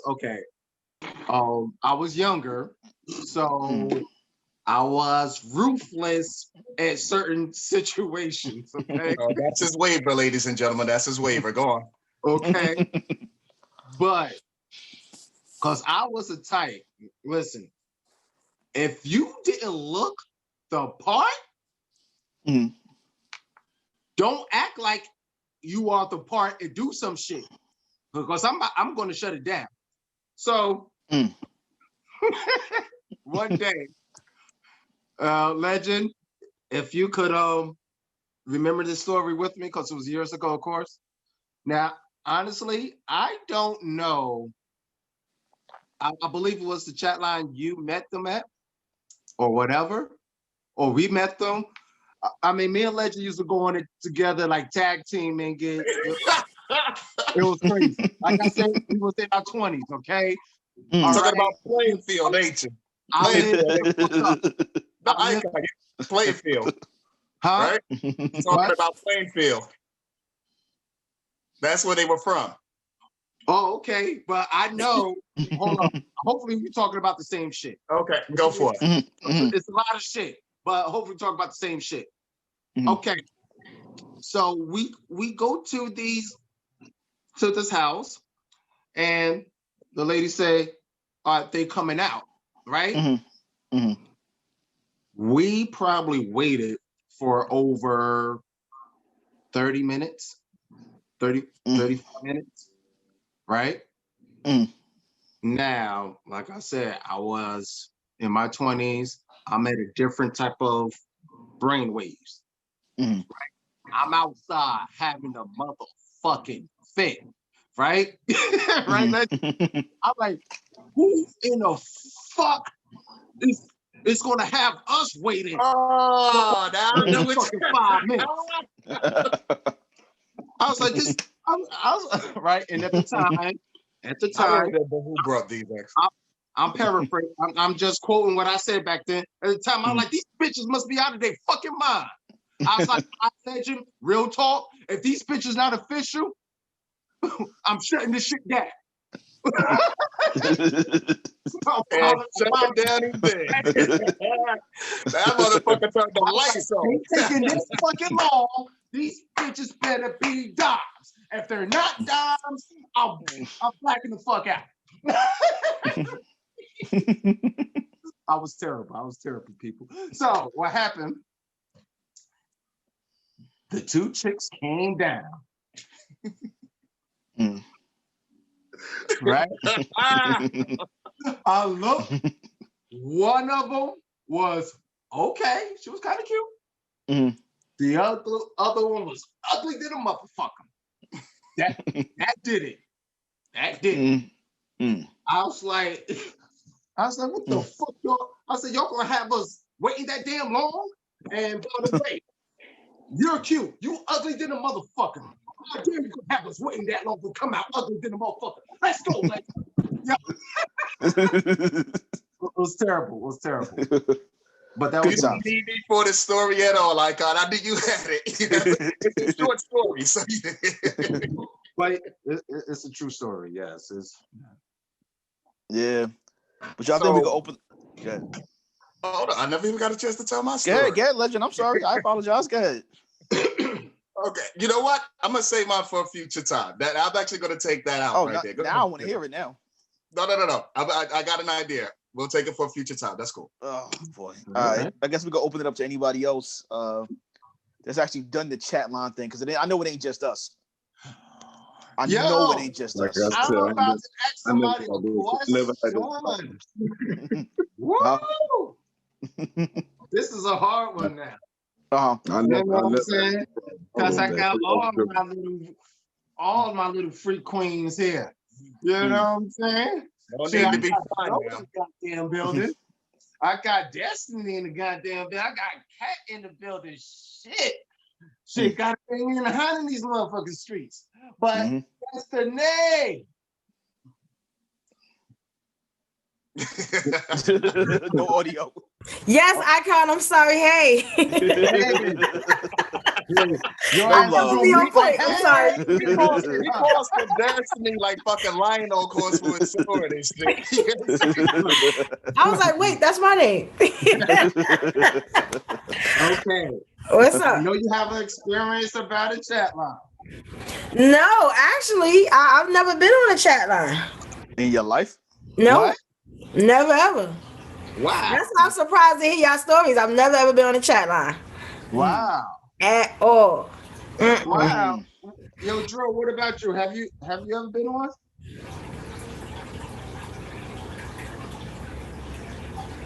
What you mean? Have you been on a chat line? I'm joking. I like to share a story, Drew. Got one. But tell us the story. Do you have an interesting story about the chat line that you would like to share? If not, that's okay. But hey, it's a small story. I think we met one person, but I went with like a whole bunch of girls just because he was crazy. That's and we so we went to the ferry on the Manhattan side just to make sure like open space, no craziness. And we sit and we see this one person look real crazy. We're like, oh hell no, that can't be that person. We didn't even say nothing. We didn't call nothing. We jumped right back on that boat and left them right there waiting for us. Wow. So you didn't even really know for sure. No, because he said what he was wearing. And he was like, nah, it's not, son. Nah, son. That's terrible. Maybe he had a good heart.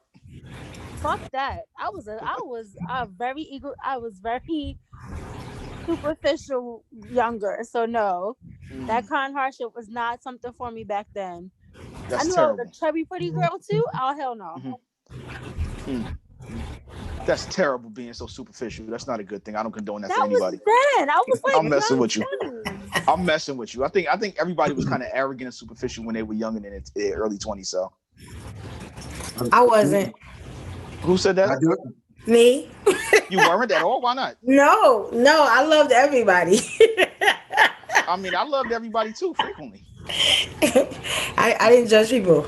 The way I do now.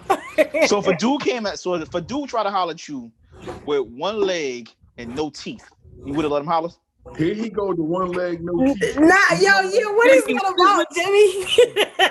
Okay, one arm and no teeth. Nah, we can be good friends. Do with anything. So if a dude was homeless and tried to holler at you, would you let him holler? God damn. He's still a dude. Yeah, like I mean, I ain't got nothing to do with his house situation. Y'all can sleep in his box together. No. Homeless don't always mean you live in a box. I agree. On a couch. No, I agree. It's not my couch. No. I mean living on the streets, homeless. It's a difference. Yeah, but you know what Destiny's saying. I used to be like that as a kid, and Icon used to yell at me about it. Yeah. He used to hate some of the women. Yeah, I'm gonna put your ass on blast because you're not the only one that's like. And I'm still not like that. You know, I have my preferences now. You know what I mean? But when you're a kid or young or whatever, like I'm opened up because I see how everybody acting like assholes and shit like that.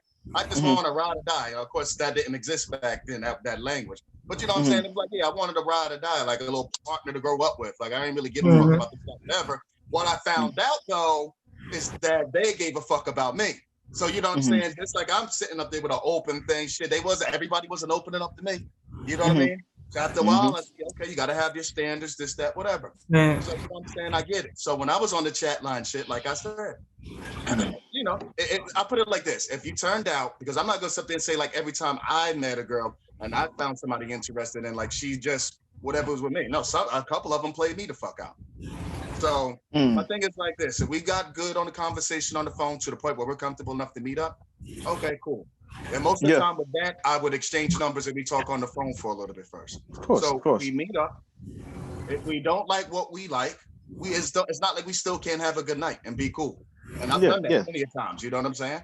Some of them are my friends to this very day, believe it or not. And I'm not saying that like she was actually somebody different, but I met somebody off the chat line that was actually one of the first members. I believe not a connection, bro. So like I said, I can't say we're friends to this day. I don't know where she's at, but a couple of other of my friends I definitely met on there too. We're friends to this very day, going way back 10, maybe 20 years ago. I forget when that was. What I can't say with this chat line, that was the first time I ever went. I never thought I would run away from a threesome, but I did. Okay, you gotta explain that. Right. So this is when I was like on the bus, young. I don't remember. I guess I was old enough to buy liquor. You'll see that by the end of the story. So I'm on the phone with this one girl, and she's making it sound like, oh, whatever. I'm short, brown skin, short hair. You know what I'm saying? Thick. Oh, all right. Okay. So Red flag. That, right? She described what she's going to be wearing. Okay, I'm about to hop on the bus, go to Jersey City to come see you. I do not have a good track record with women in Jersey City, and I don't know if it's because for some reason when we were young, it was a thing with Jersey City versus Newark and vice versa. They alleged both, man. Like right. Jersey City women ain't shit. We do not condone these statements made by James Icon Grant. I ain't saying all that, bro. I'm just saying, like, out of all time, back then, I considered. Yeah, I know you did. I know back you did. Then, there wasn't shit back then. There you go. Much better. So okay, I'm going to meet this girl. So I put on my nice clothes or whatever. I make sure my hair is nice. Yeah, I had hair at one point. You know what I'm saying? Hop on the fucking bus, shoot over to Jersey City. So I'm looking for it. I hit the phone. Here we go with these fucking games. I'm like, okay, I'm off the bus and step, whatever. Like, are you wearing this stuff? I'm like, yeah, what are you wearing? So I see somebody across the street. It's not nobody that was described. I'm like, okay, here we go with this shit. Okay. You know what I'm saying? So this one walks across from here. You know what I'm saying? Or whatever. No, not no giant woman. Not no fucking, you know what I'm saying, skinny, whatever woman. What's the name of the creature that be with Ash Ketchum? What's his name? Pikachu? What's his name? Pikachu. Right. She walks over here looking like Pikachu. You know what I'm saying? So I'm sort of like, okay, all right, you know, whatever. It's like, all right, you know, so she comes over. Oh, are you? I think I went by a different name back then. Are you whatever? I'm like, okay, yeah, that's me or whatever. Okay, cool. You know what I'm saying? So I walk over and then there's another girl like waiting behind the fucking corner. I'm like, okay, what the fuck is you? Now this girl has everything she described. She's missing teeth over here. I don't know what the fuck happened. You know, she got a dirty ass t-shirt. I mean, hell, shit, Jersey City was rough back then. Shit, you know, dirty ass t-shirt. She got this cap on, like over her fucking eyes. I really can't see her fucking face, but I know this is the one that described herself. So I'm like, okay. I'm like, hey, what's up or whatever. I'm like, okay, I don't know what the fuck is going on here. They lead me to this house full of motherfuckers. Now, I've been like this from back in the day. I'm here to this now. If I don't know you or know your people that we're going to, I do not go like walking into a house full of motherfuckers coming in and out the door. Yep. And that could be a setup. Right. You know what I'm saying? Like, I'm not stupid shit. You know what I'm saying? So I walk in here. I'm like, okay, I don't know what the fuck. Now, while we're walking, the Pikachu, she keeps looking and touching on me. And I'm like, I don't get it. Like, you know what I'm saying? And I asked your Pokeballs? You know what I'm saying? Or whatever. Oh, you know what I'm saying? And the other, whatever her name is, this whatever, the one with the hat, but she's not saying much. I'm like, okay, you gotta hide the fucking teeth missing. I already saw it. So we get back to the place. Like I said, motherfuckers coming in and out. You know what I'm saying? They say what up and that's it. Some don't speak at all. I sit down on the couch. So now I'm just like, okay, how the fuck can I get out of here? I'm about to get robbed. You know what I'm saying? I can't fight all these motherfuckers. I was way smaller back then. I damn sure wasn't all that great of a fighter. I'm like, okay, but I gotta get the fuck up out of here. So at some point I noticed they start leaving in clothes, right? And so I'm like, okay, where's the bathroom? Or can I have something to drink or whatever? This is before I was drinking, so the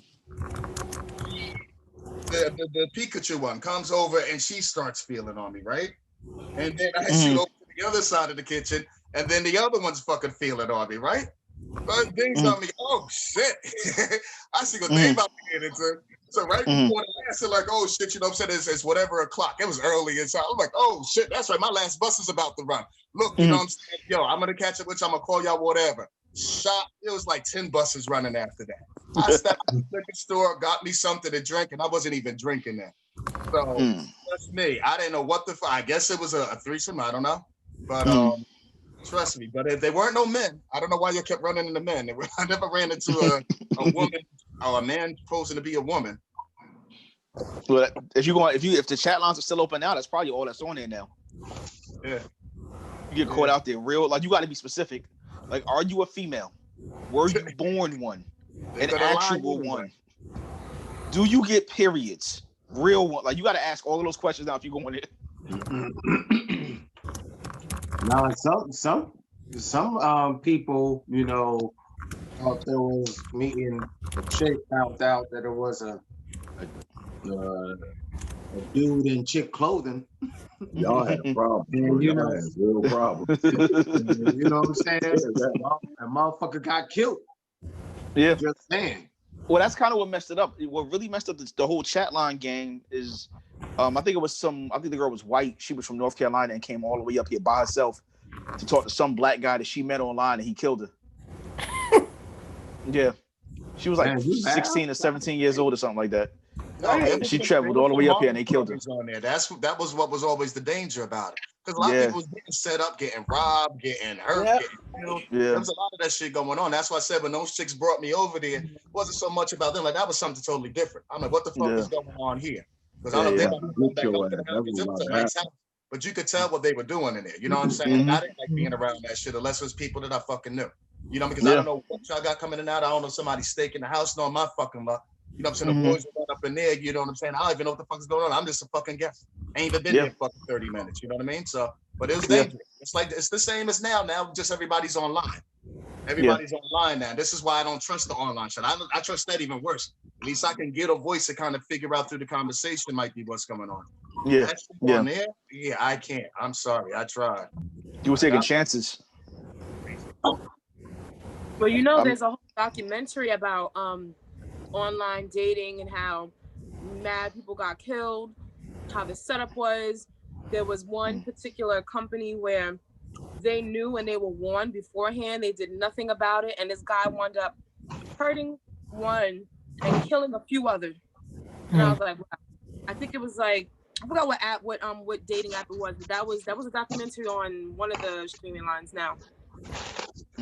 It's dangerous. It's a dangerous game out there. I mean, I got a guy who I used to be really good friends with, and he would be meeting these women and sleeping with them like the same day. Like he meet them at like 5 o'clock, and 8 o'clock they at his house. And I'm like, you letting these chicks know where you live? What's wrong with you? Yeah, that's crazy. Yeah.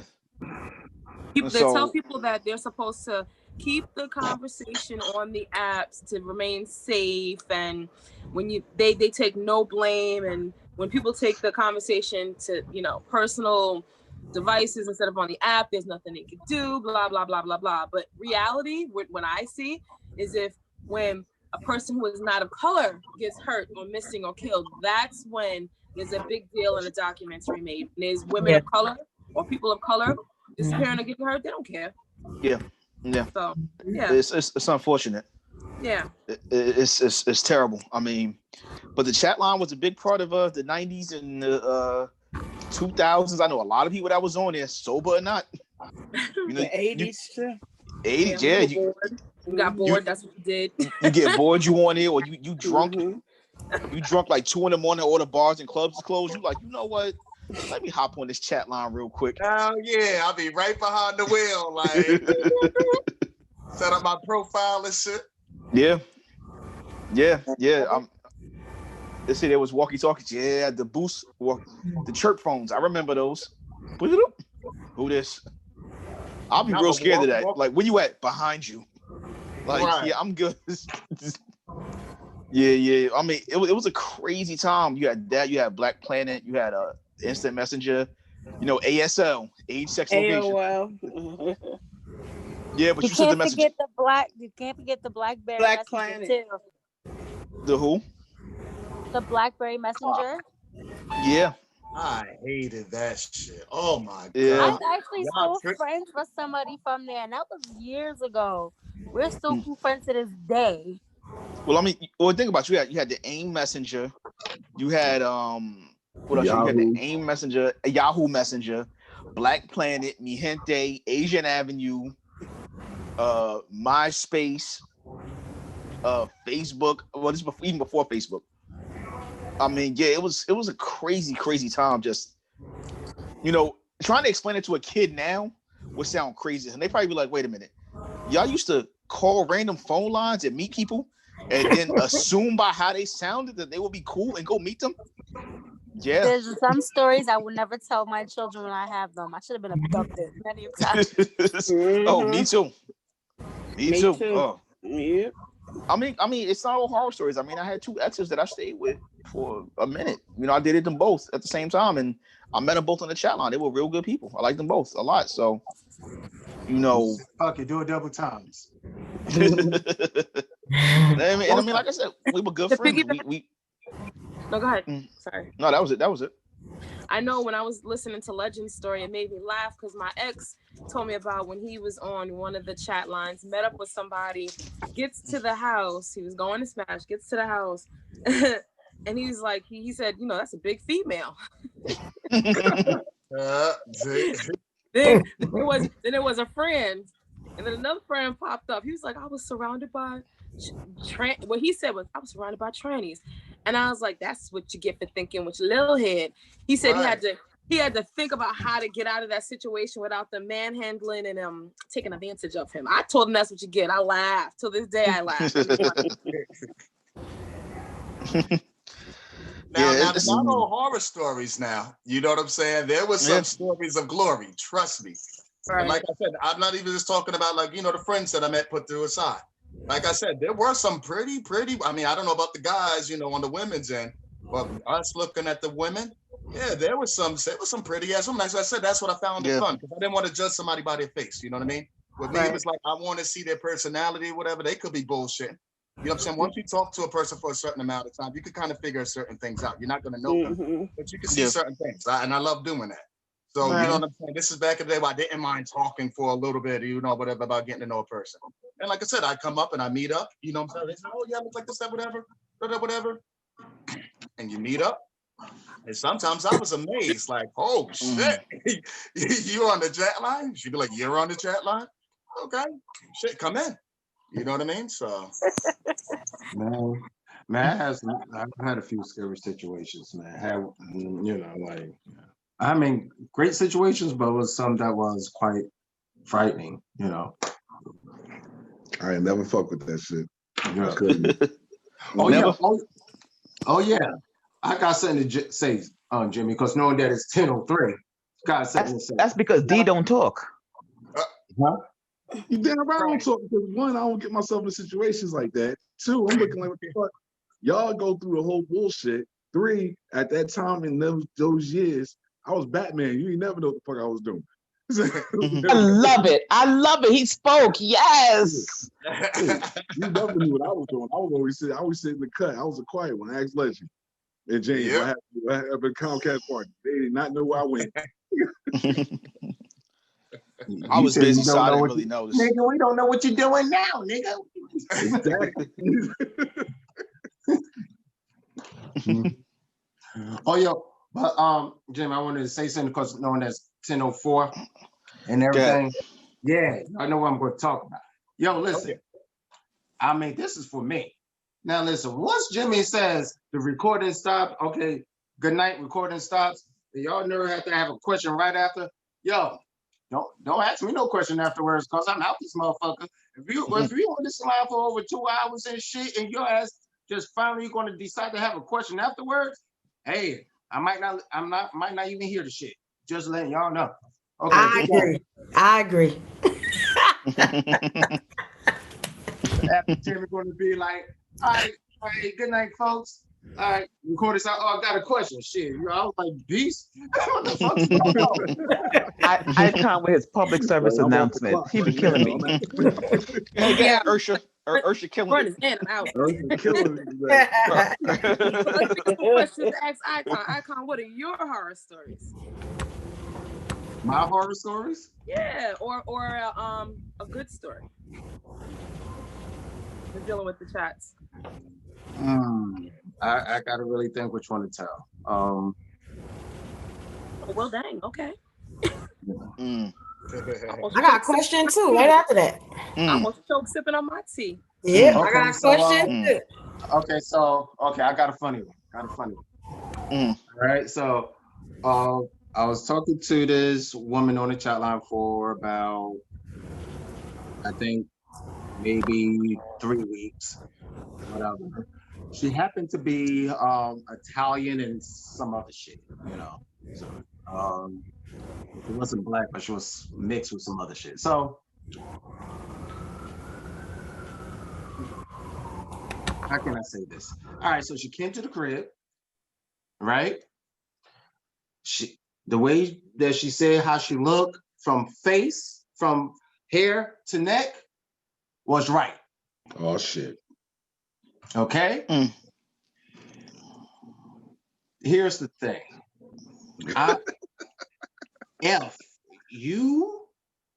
If a woman got wider shoulders than me, okay, if your back looks a little bit more bigger than mine, then, you know, we're not fucking, we're wrestling. You know, so she about to rough you up. That right. So when she came in, I saw her. So visually, I was like, okay, it will never work sexually, but hey, see where her head at. We could be cool, you know, probably be my nigga. You know what I'm saying? So, you know, I'm trying to talk, have a conversation, and everything. Things seem real chill. Then all of a sudden, weirdly, she just hit a 180 on me. All of a sudden, she started breathing like really heavy and fast. And it looked kind of interesting because, like I said, her shoulders was wider than mine. So when she was breathing heavy and fast, it was looking kind of scary. You know what I'm saying? Because you see her like this, also you see, you know, she got you hot and bothered. You got her hot and bothered. You know, and so Gabby Garcia. So she tried to touch me. I was like, yo, what's up? Relax. She said, no, I just want some. Just give me some, please. And she talking real fast and shit like that. Like she took a lot of coke. I was like, no, I'm not. No, I didn't bring you over here for that. I just wanted to talk. No, like it was, yeah. Like I really, like I had to like cut it short because it was out of control. It's bad. It's bad. See, that's why I don't fuck. That's why I don't fuck around with shit. I fucking shoulders. Yo, maybe old girl worked out, bro. Maybe she worked out. She didn't have the shoulders that work out. She had the shoulders that, you know, she ate out. And it's like, wow. And all the weight went to her shoulders. You know what's crazy? You know what's crazy? Went to her shoulders. Well, I gotta say, can I ask my question? Yeah. All right. Now, as a matter of fact, I can, after you answer that, all the guys can answer this, right? And I wrote it down just to make sure that I'm asking this right, you know. Okay, back in your 20s, like when y'all were younger, what was official to y'all? Because I know you said you said official, and I put in the chat. What was official to you, and how did your standards change? Like, how did your standards change today? Like, what did you go from? What did you like back then, and what do you like now? And be real. Be real, raw. I want the honest truth from every guy up here. Okay. Can we talk? I'm going to be real, raw, and you to verify, you can ask Legend to verify. What's the difference from now to then? Not a damn thing. Okay, it did change. All right, so what do you like? I like what I like. Yeah. It be specific. It didn't change. Why would it? What is it? What's my like? What is it? What is it? Like? Yeah. Okay. Listen, I have a range, but just to make it easy. Damn. Don't worry about hurting feelings. No. Just make it easy. Okay. When it comes to love, love or me just into a person, race doesn't matter, complexion doesn't matter, but my favorite complexion, I mean, I dated outside my race. I had sex with white women, Asian women, like skin, but you sell out.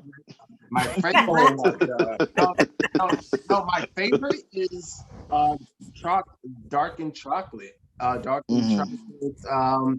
Nice, very cute little ass, and a nice cute fat ass or a nice shapely ass. I'm an ass man, so you know, ass man. I just like big asses. You know, I like nice asses, shapely asses. You know what I'm saying? So, yeah. But yeah, I love light skin. I love light skin all the way to dark skin. I love petite to the original thick, and yeah. Yes, ass. Yes, I am an ass. Okay. All right. I'm an ass. So guys, somebody else. Come on, Jimmy, Legend, D. Thank you, Icon.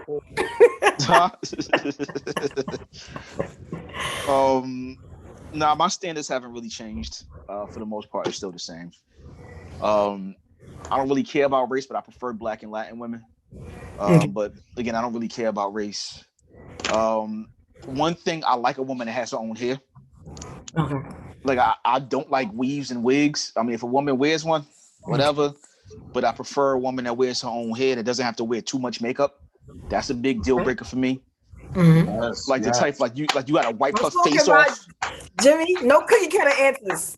I'm still going. I'm still going. Like I'm okay. Like I'm dead ass. Like if I see a chick and she got like all that weave on and a bunch of makeup, that's a turn off for me. Automatic turn off. Okay. In terms of the body, like you got to have a little bit of everything. Like you see a chick, she got no titties but a huge ass, or she got no ass and huge titties. I'm not saying you got to be oversized on either one, but you got to have something on both. Okay. You gotta have something. Like you can't be looking like a chalkboard in the back and you huge up front, or you can't be having an A cup up front and you huge in the back. Like it's gotta be proportions. It's gotta be proportions. Right? He's specific. Nah, he doing good. Yeah. You doing good, Jimmy. A girl has an A cup and a fat ass. It's out of proportion to you? No, I want it to be balanced. Like the thing is, that's what he like. He like what he like. I want it to be balanced. I want it to be balanced. Thank you, Jimmy. See, no cookie cutter answers. I want the real. Come on. The thing is, I want it to be balanced. I mean, but for me, it's more. To be honest with you, it's more personality than anything else. The personality is the most important thing, more than the looks. Come across the screen. Okay, so she can have a great personality and a wig and some makeup on. You would take all three of those if she had a great personality. I mean, and she look like SpongeBob. Yeah, Jimmy, be honest. You fucking. Be honest, Jimmy. Stop acting like you fucking Jimmy. You know you fucking Jimmy. You have one leg. One leg. One leg. One leg. I mean, I can't front. Almost smashed the depth chick. So where's the leg cut from? I mean, you know what? Like, personality is important to me, but I mean, I still got to be attracted to the woman too. Right. Like at the end of the day, like I remember this girl who I went to school with. She had one normal size nostril, and the other nostril was like the size of 3 nostrils. This guy. Wow. It was a birth defect. Like, but she was really cool. Like I loved her personality, but I just I was staring at it and I couldn't stop myself. A little past the nostril. Okay. And I mean, she, a great personality. I mean, and here's another one. I have a good friend of mine, and this was when I was a lot more shallow when I was younger. We met through a mutual friend. We had been talking on the phone. Like our personalities clicked in every way until we met. And she was twice my size. So at the time, I was maybe 19. Your size No, when I was 18. When I was 18. When I was 18 and weighed like 160. Okay. Oh. Yeah. She was twice my size. I'm like twice your size now. Shit. Yeah,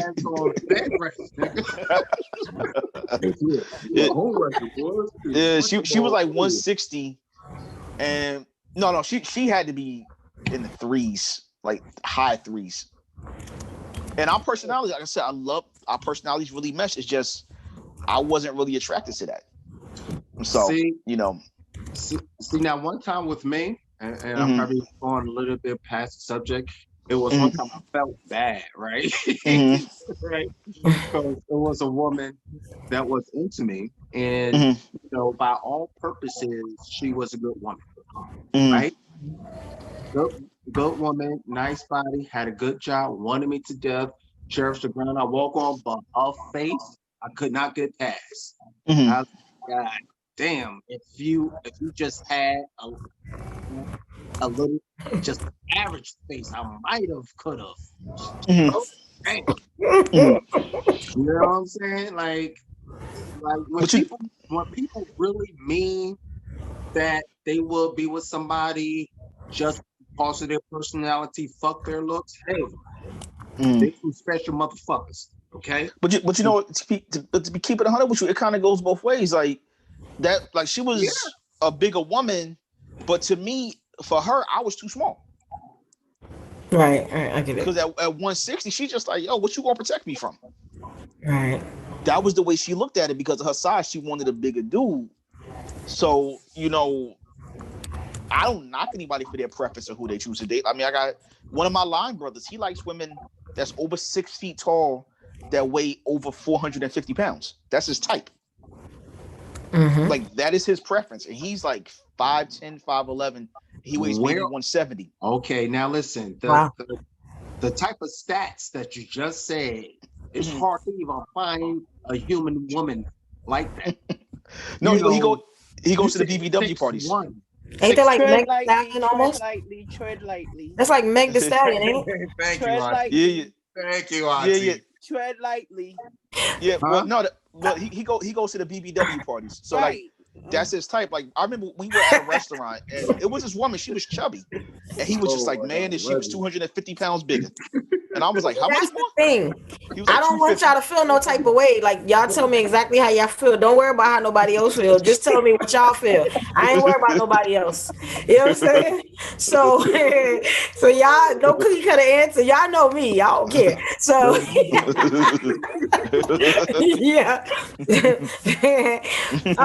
Legend, Just D. Somebody told me. Thank you, Jimmy. Thank you, Icon. Y'all being real. Be real. This y'all show. I'm going I can only be a certain way, you know what I'm saying? Somebody come with the shoulders and shit, you know. I kind of like shoulders. To check my shoulders at the door. We had that party.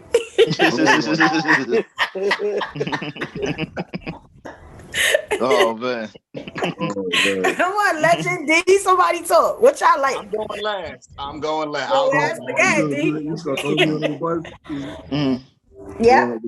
Back in early days, I was like real big in track stars. Like I was track. Then after I got past, it was like I had different phases. It was like with me, I was trying everything: big girls, short girls. It was like I was a hup. I was a straight hup. So you don't have no preference, really. At that point in time, yeah, at that point in time. So what it is now, man?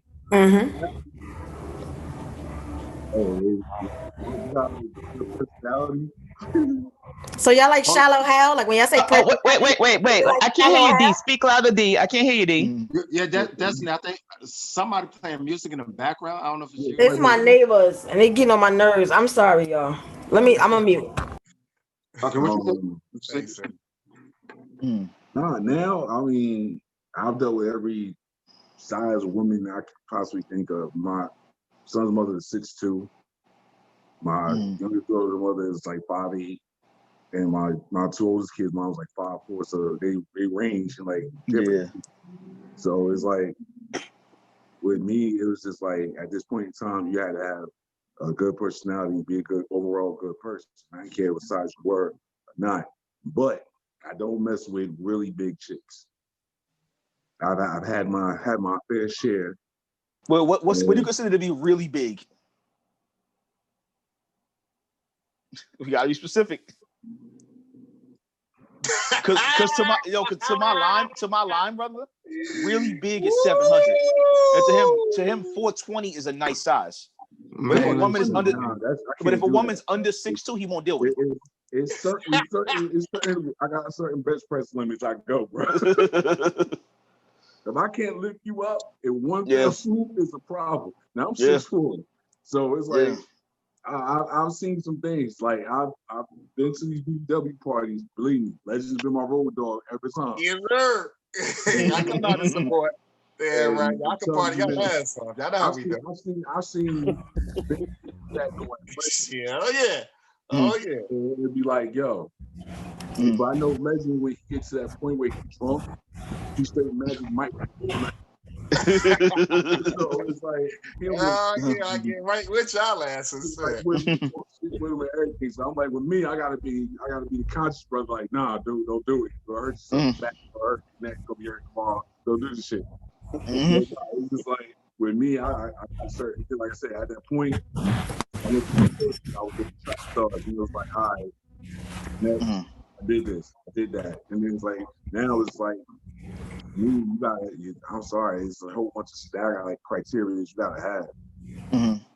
So I gotta check all. I'm like, I'm 42 now. I gotta check some shit off. If I see a red flag, it's a wrap. So what's the criteria? It's like y'all saying stuff, but you're not giving me the whole thing. You said she can't be big. What else? I'm gonna say it like this: be crazy as hell with me if you want to. I'm gonna say some shit to shock you, fuck your whole life up. Second, that's first thing with me. That's first thing with me. You don't get nothing but the truth from me. So therefore, you can talk all the stuff you want, but I'm gonna take you straight up a shock value. You gonna get something you ain't gonna like with me. Okay. Wait, we talking about looks, or we talking about like? No, I mean all around. If you all around.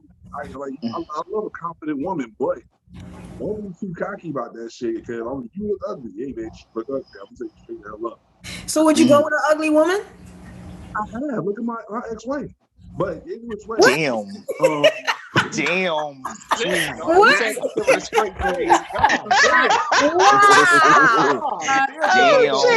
Damn.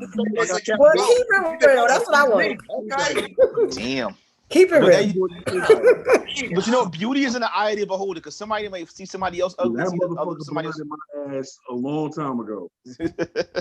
Yo. Hey, some people might see them ugly. Some people might see that same person as beautiful. So, Okay. Y'all going with women y'all think are ugly? That's how we doing it? I'm just I curious. didn't have to say I went with her because of personality. It wasn't because of the damn ugliness. I ain't see the ugliness until we had our first kid. I was like, oh hell no, I'm out. Red flag. So the ugliness wasn't her looks. It was her personality. Like it was inside. It wasn't outside. It was all around. You really? just realized it was ugly. Yo, but you get married. You see, you have a kid. You see, you understand. Oh, wait a minute, you got a kid. So you understand. After you drop that kid, that first. That's interesting. Either you're gonna get one person you with, or you're gonna get that totally different person that's gonna treat you worse than what you were. Wow. That's interesting. All right, I learned some things. All right, okay, I get it. Legend. Legend. Y'all are amazing. I love my brothers. Y'all are amazing. Now, first, before I begin, a little damage control here, all right? Just in case of, because I don't know if anybody's catching any offense or this, that, whatever to anything that's been said. Let's make sure we understand something. Everybody has their preferences, okay? Because some of y'all are in a situation, you know what I'm saying, where you might be bigger people. Guess what? If a bigger motherfucker show up for you on a blind fucking date, guess what? You ain't fucking with her. What we gonna do? What we gonna do? Roll around in the bed. Right, I've heard that joke from the big people. Right, so also I've seen skinny people turn on skinny people. Like, damn, he bony motherfucker, some of you. You know what I'm saying? So I've seen it. So we gotta understand, we all have our preferences. We all okay. have What's yours, motherfucker? Right, no disclaimers. We ain't need no disclaimers.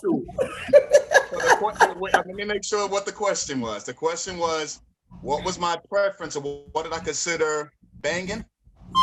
What was your preference back then?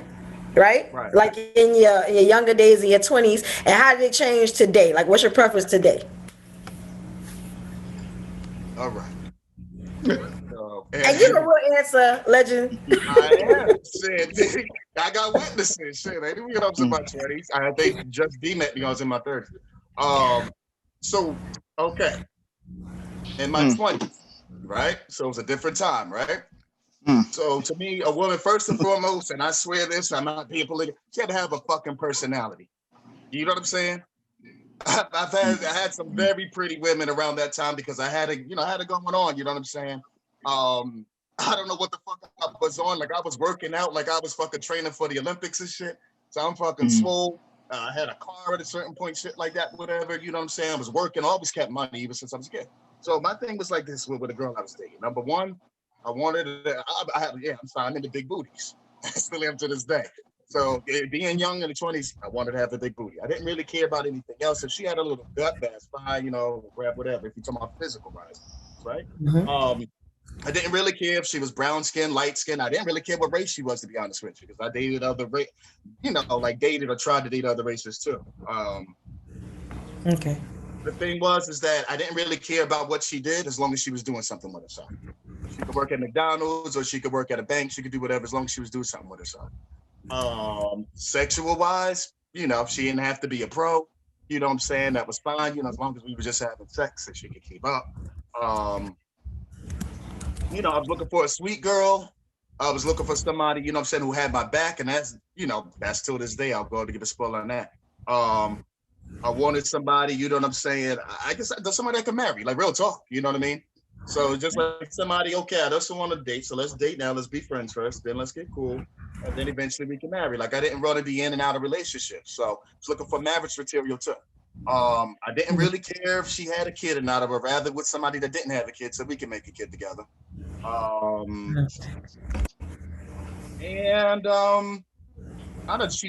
didn't want her to be boring. Like I didn't mind if she was, you know, quiet. I didn't mind if she was in church. You know what I'm saying? I didn't mind, you know, I took everybody for as they were. So that was fine with me. You know what I'm saying? Just somebody I could be comfortable with and have my back. Okay. Today. Let's go with rule number 1. My favorite word for 2020. And I done told everybody from cops to potentials. Relax. Relax. You motherfuckers walked into the situation. It's been happening ever since I've been back to Jersey. Telling me what I'm going to do, when we're going to do it. I'm like, who the fuck are you? You know what I'm saying? They walk in, oh, we're going to get married on this date. You know what I'm saying? I'm going to go down now. I'm going to get you this stuff. That's okay. I didn't tell you to do none of that. How you going to tell me what I'm going to do? You know what I'm saying? So like I said, I don't know what the urgency is. Everybody's in this rush. You know what I'm saying? They're on this time clock. I don't know how somebody punched my fucking card. I don't work there.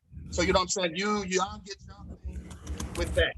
Number 2, the holier than thou. No more.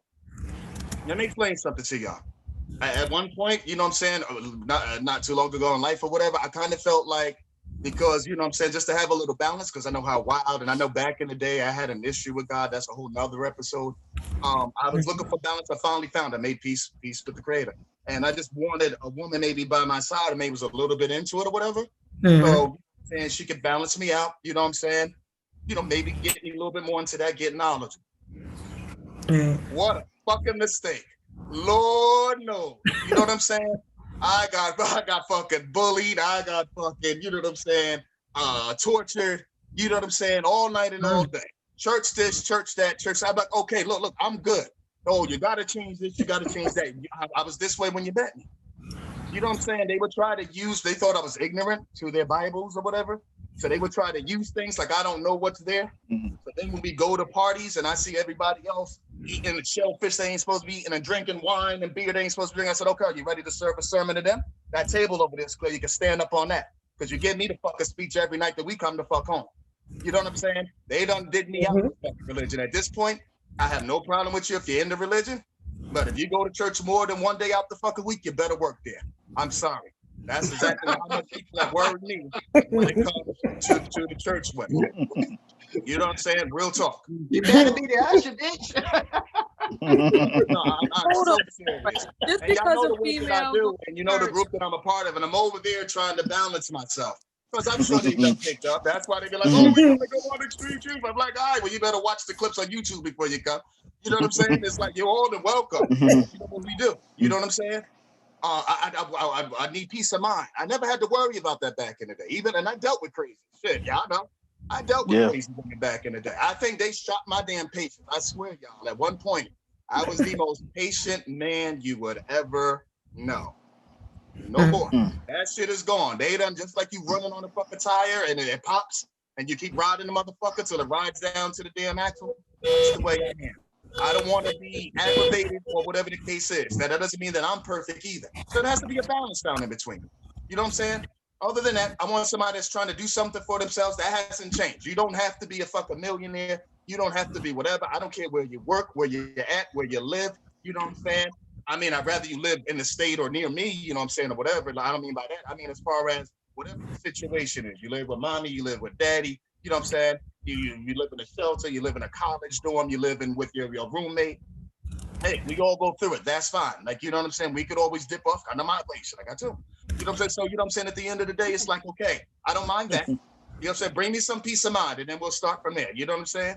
And like I said, looks-wise, of course, I try to do everything about my looks. Because when I'm stepping out with a woman, you know what I'm saying? I make sure that I look correct so she ain't going to get clowned. So, you know what I'm saying? I want her to make sure the same thing with me. We should not walk out unequal unless I'm just catching somebody by surprise or vice versa. Other than that, we want to represent each other.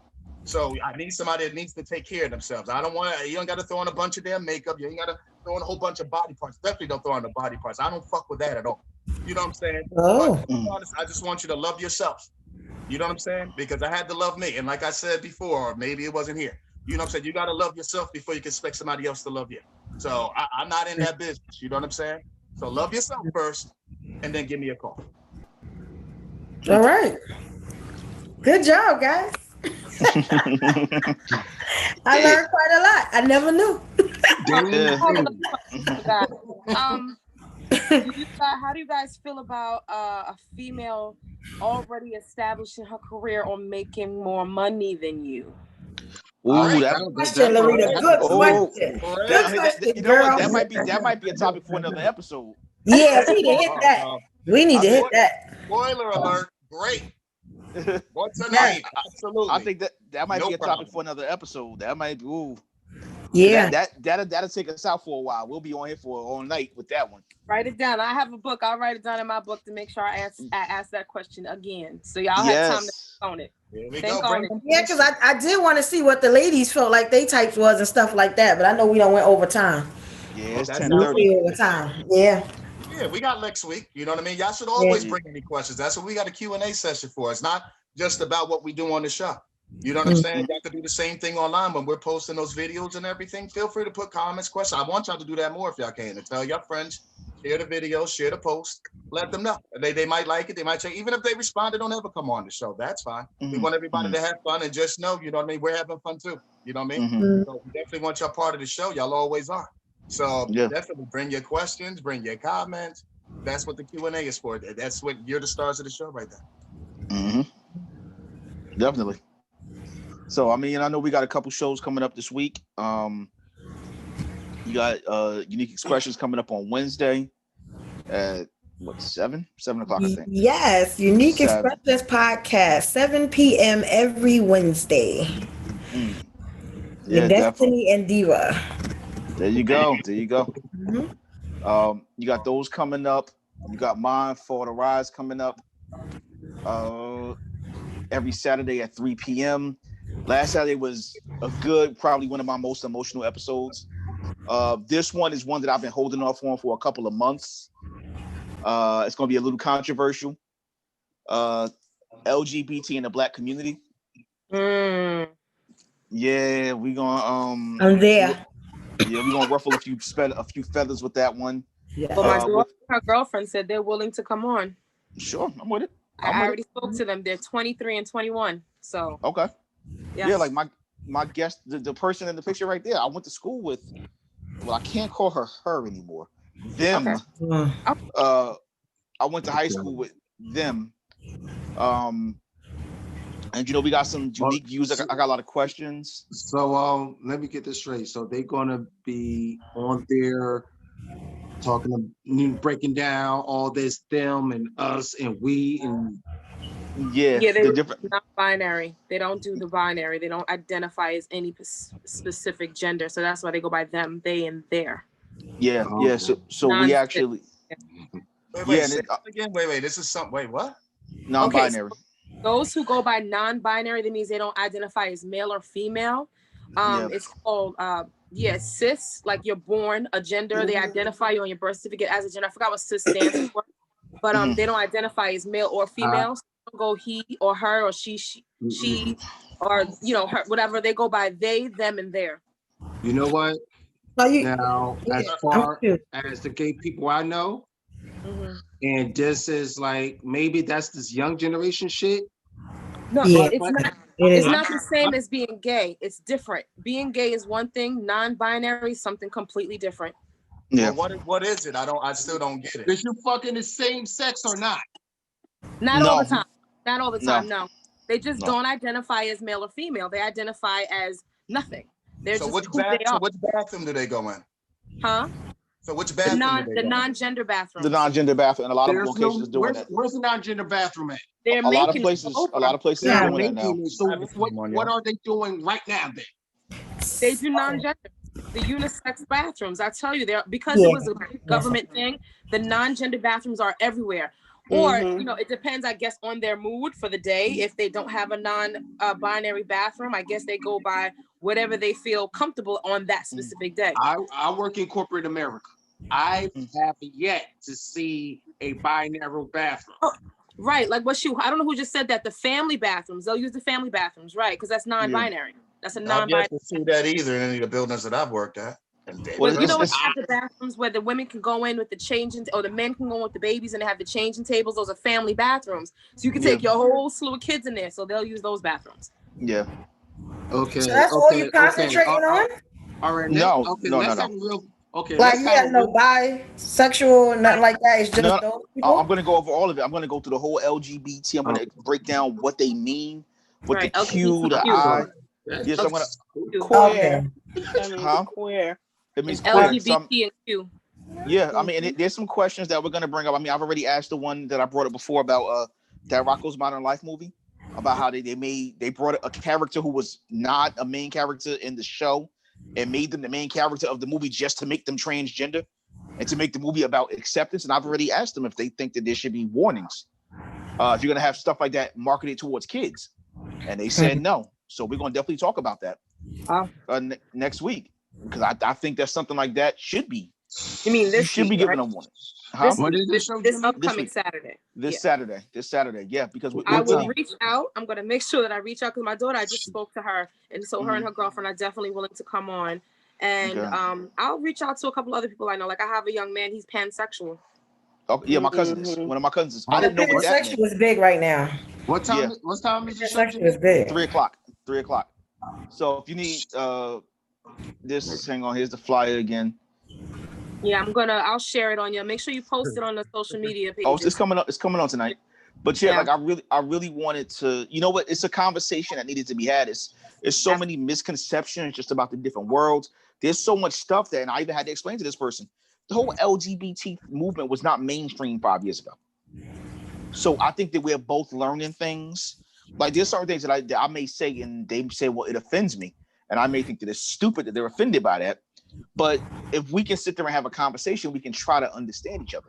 Because I've got friends that are gay that have told me that they don't subscribe to the LGBT movement. They don't care about the gender pronouns. They're not as caught up on it. And I have other friends that are like, well, I'm very big into that, and you offend me if you don't call me that. So look at our future business partner who's trans, and they're like, I don't subscribe to none of that, so I don't give a damn about none of that. Certain words are offensive, though. So certain words are offensive. It depends. It depends on the person. I've heard if you take offense to it, then like it is. Older, some of them just are disrespectful. Nah, I know it's like that's disrespectful. It depends on the person. Because I know certain people they say fag is offensive, but then some in the LGBTQ community will call use themselves that. They used to. Right. That's just like nigga, bitch. It's the same thing. That don't mean you should be called that because you call yourself that. You know what I'm saying? But it depends on who's okay with that. Because again, I have a good friend of mine who's gay, who's actually been on this show. He's been on previous episodes of my show, and he says it all the time. And he's just like, it doesn't offend me. Right. I think like to me. Most older gay guys, or gay people, they're not into all these different terms and shit. Right. Like, what the fuck? Yeah, like the term queer. Like the term queer when we were kids was a way of disrespecting somebody. And now that's the preferred term in certain cases. So I think that to be honest with you, there's so much arguing, there's so much people speaking for other people. You know, there's people saying, well, you should be offended for this. This is how you should feel. Rather than that, I'd rather just get everybody in the room and we talk. We have a conversation. Listen, I think it all comes down to generations now. So there's a different, I just think it's so stupid. I can't. There's a different outlook now. You got to think from the baby boomers to us in the Generation X to the millennials to the Generation Z. It's the perception and the acceptance is way different, because when we were in high school, who are my age, being any part of the LGBTQ community, you got beat up. Now everybody wants to go to Pride Parade. Like Pride is like I walked into it by accident, and I was like, oh, this is a party to be. You know what I mean? Man, listen. I don't know. I used to work on 42nd and Madison, and when some crazy shit go by, this was the party to me. No, the Pride Parade. I mean, the Pride Parade is one of the biggest. Pride Parade in New York City is one of the biggest parties and parades in the world. I'm seeing like people the walking shopping around in the village in front of kids and shit. No, I mean everybody's not supposed to be there. I mean, because there's some wild stuff you'll see in Pride. Like I was but they run the world. Oh, because I wasn't I wasn't prepared to see some of the things that I saw because I was young when I was pregnant. That's where all the money at. And then I shop in the village. The village, I love the whole aura of the village. The village's aura is fucking amazing because you go there, you can find everything clothes wise. Yeah, I love the village too. The energy is popping. You see a transgender female with a bodysuit and her hair just like fabulous. Yeah, And sometimes looks better than most chicks. Yeah, and you can walk around any way you want and be comfortable. I like the village, but I more so like the village because they got some of the best restaurants for me. Yes, That's the only time, you know. You gotta try the shopping. The shopping in the village for clothes is everything. No, girl, I would not try to shop in the point. No, you didn't do this, bull. I would not try to shop in the village. Auntie. Oh my God. You doing a little bit too good, bro. You doing that way too good. I remember. He did doing real good, but I mean, but you know, we're gonna talk about that stuff. Like, I mean, I've already told my guests. I mean, there's gonna be some questions I'm gonna have. Like, if you're transgender, at what point do you let the person know that you're potentially talking to a date and know that you're transgender? That's a question. Like, I think it's immediately, but they may feel, well, you know what, it should wait. Okay, great. We have a difference of opinion, but let's talk about why. We have this difference of opinion. Why do you feel differently? And I think that's the problem with the world now is nobody's willing to talk to each other. Everybody just says, okay, this is my opinion. This is what I feel. You disagree with what I feel, so you're automatically wrong. And one of the things that I go out of my way on my show. There's a lot of danger. There's a lot of danger for the transgender community to inform people too early because they're getting killed and they're not talking about it, especially transgender color. They're really not talking about it. So, but it's also danger if you inform them too late too. No, I was in a time frame. Yeah, I agree with it. It all depends on the person that they're dealing with. Like if the person is in any way homophobic, you might want to actually part ways. But there's been times when they're just like the personality and the vibe was just hitting and it worked out. And the guy or the girl was never a part of that community beforehand. So it was a question of their sexuality, an explanation, learning process. So yeah, I think it'll be an amazing podcast to learn some things and to teach some things. Yeah, I mean, you know, if you just found out your sexuality and you're a grown ass woman, I'm calling it bluff. But you know what? Here's the thing: the person that me and Jimmy are talking about, I'm going to make sure that he is on the podcast because he was identifying as lesbian up until 2 years ago when he started transitioning to male. He had the surgery. He has a full beard and everything now. But was born a woman. He was born a woman, but because of everything in the world, I guess that was part of why he didn't transition as soon as he did. But he'll be able to tell his story. So I'm going to make sure that he's definitely here to tell his story. Because I mean, the conversation needs to be had. I mean, I've been in a situation where I almost punched about 5 transgender individuals in the back of the head. Because they were on the bus grinding on every man that got off the back of the bus because it was a tight bus. And for me, and like in certain cases, that would be considered a hate crime. And in a situation like that, I don't think it should be. It's not. That's the thing. It's not that I think because I was just talking to somebody in my church. And he said it's not a matter of hating what their sexual preference or lifestyle is. It's their their buffuckery or asshole attitude of it all. Like, don't be rude and don't be disrespectful and then expect people to respect you. That goes for everybody. So I think that's a big part of it. Yeah. So, I mean, we definitely going to have this conversation Saturday. Everybody's invited. We're going to keep it respectful. I'm going to be big with that. All of my controversial topics, we keep it respectful. No name calling. No, disrespecting people, calling them out of their name. Because, one of the things with my show is I go out of my way to never tell anybody that they're wrong. Go out of my way to not do that because your idea on truth is based on what you've experienced and what you've seen in life. So what may be wrong to me is based on what I've seen. And what may be right to you is based on what you've seen. So if I'm automatically telling you that you're wrong, or that I'm automatically saying that I'm right, we're not gonna understand each other. We're not gonna listen. So this is gonna be a chance to have a real conversation. And again, we're gonna try to understand each other. I'm pretty sure there's gonna be things that we're not gonna agree on, but you know, it's definitely this show has been in the making for the past 4 months. So, you know, definitely look forward to everybody that can make it.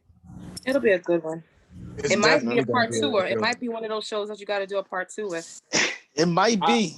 I guarantee classifications. you it's going to be a part 2 to this one. I guarantee. Yeah. And especially if we have, like I said, my daughter and her girlfriend are part of the millennial generation. Yeah. So, and then our friend is part of Generation X. Yeah. You know, so if I could get a baby boomer, that would be even better. Yeah. Can y'all get a homophobic man? That would be great.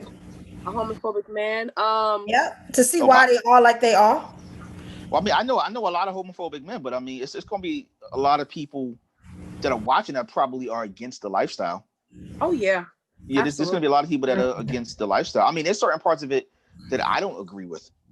There's certain things that, you know, I don't feel that we should be forced to do. Okay. You know, I think that in certain cases, it's not open for conversation. In certain aspects, it's just, you can't do this, you can't say this, no questions asked. I have a problem with that. My thing is more, okay, well, let's allow conversation. That's what the biggest part. You got to have some type of a conversation, because you can't not have a conversation and then expect people to understand. No matter what the topic is, you have to be able to agree to disagree. At the end of the day, you have to be able to adult. How about that? Yeah. Right. Technically at my job, someone can come to, if I can see someone who appears to be a woman, and they could be trans and I don't know, and I can say, hey, look at that lady right there. That person can technically go to human resources at my job and report a hate crime against me and have me fired. Because how are you supposed to know? Are they walking around with on their forehead saying that I'm trans? No, you know, you like, don't know. I'm a person who's so inquisitive. It's a I new ask questions. I don't leave nothing for guessing. I'm one that will go direct, and I'm respectful with my questions and conversations, and I directly ask, because I want to know. I want to know so that I'm not assuming. Yeah. At the end of the day. Yeah. So I mean, that's we're gonna dig into it on Saturday. Burn you on charges. Yeah, they could. You lose your job. You lose your job. Yeah. And where we work, where me and Jimmy work, it's that's all that's there. They run the whole company. Well, I'm sorry. It's a lot that's of your them. company. So you got to be careful what you say. I don't know about my company. I don't want to say your job, but I know where you work now. I can show you something different. Okay. All right, now I can show you something different.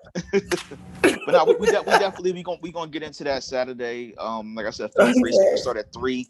Bring your questions. You know, I'm gonna definitely interview my guest. My guest is open. Like I said, we've been talking about it for 4 months, and I'm thankful that they're coming on, and we're gonna hopefully get some dialogue, get some questions open, and you know, hopefully get some understanding when this is all over. So, all right. All right. I know we done ran a little long tonight. So we gonna get ready to wrap it up. Thanks all of y'all for tuning in. Well, mostly everybody except for that dude from earlier, you know, that I had to kick out. What dude? I missed it. Oh, I almost forgot. No. Yeah. Missed it. I call him best friend.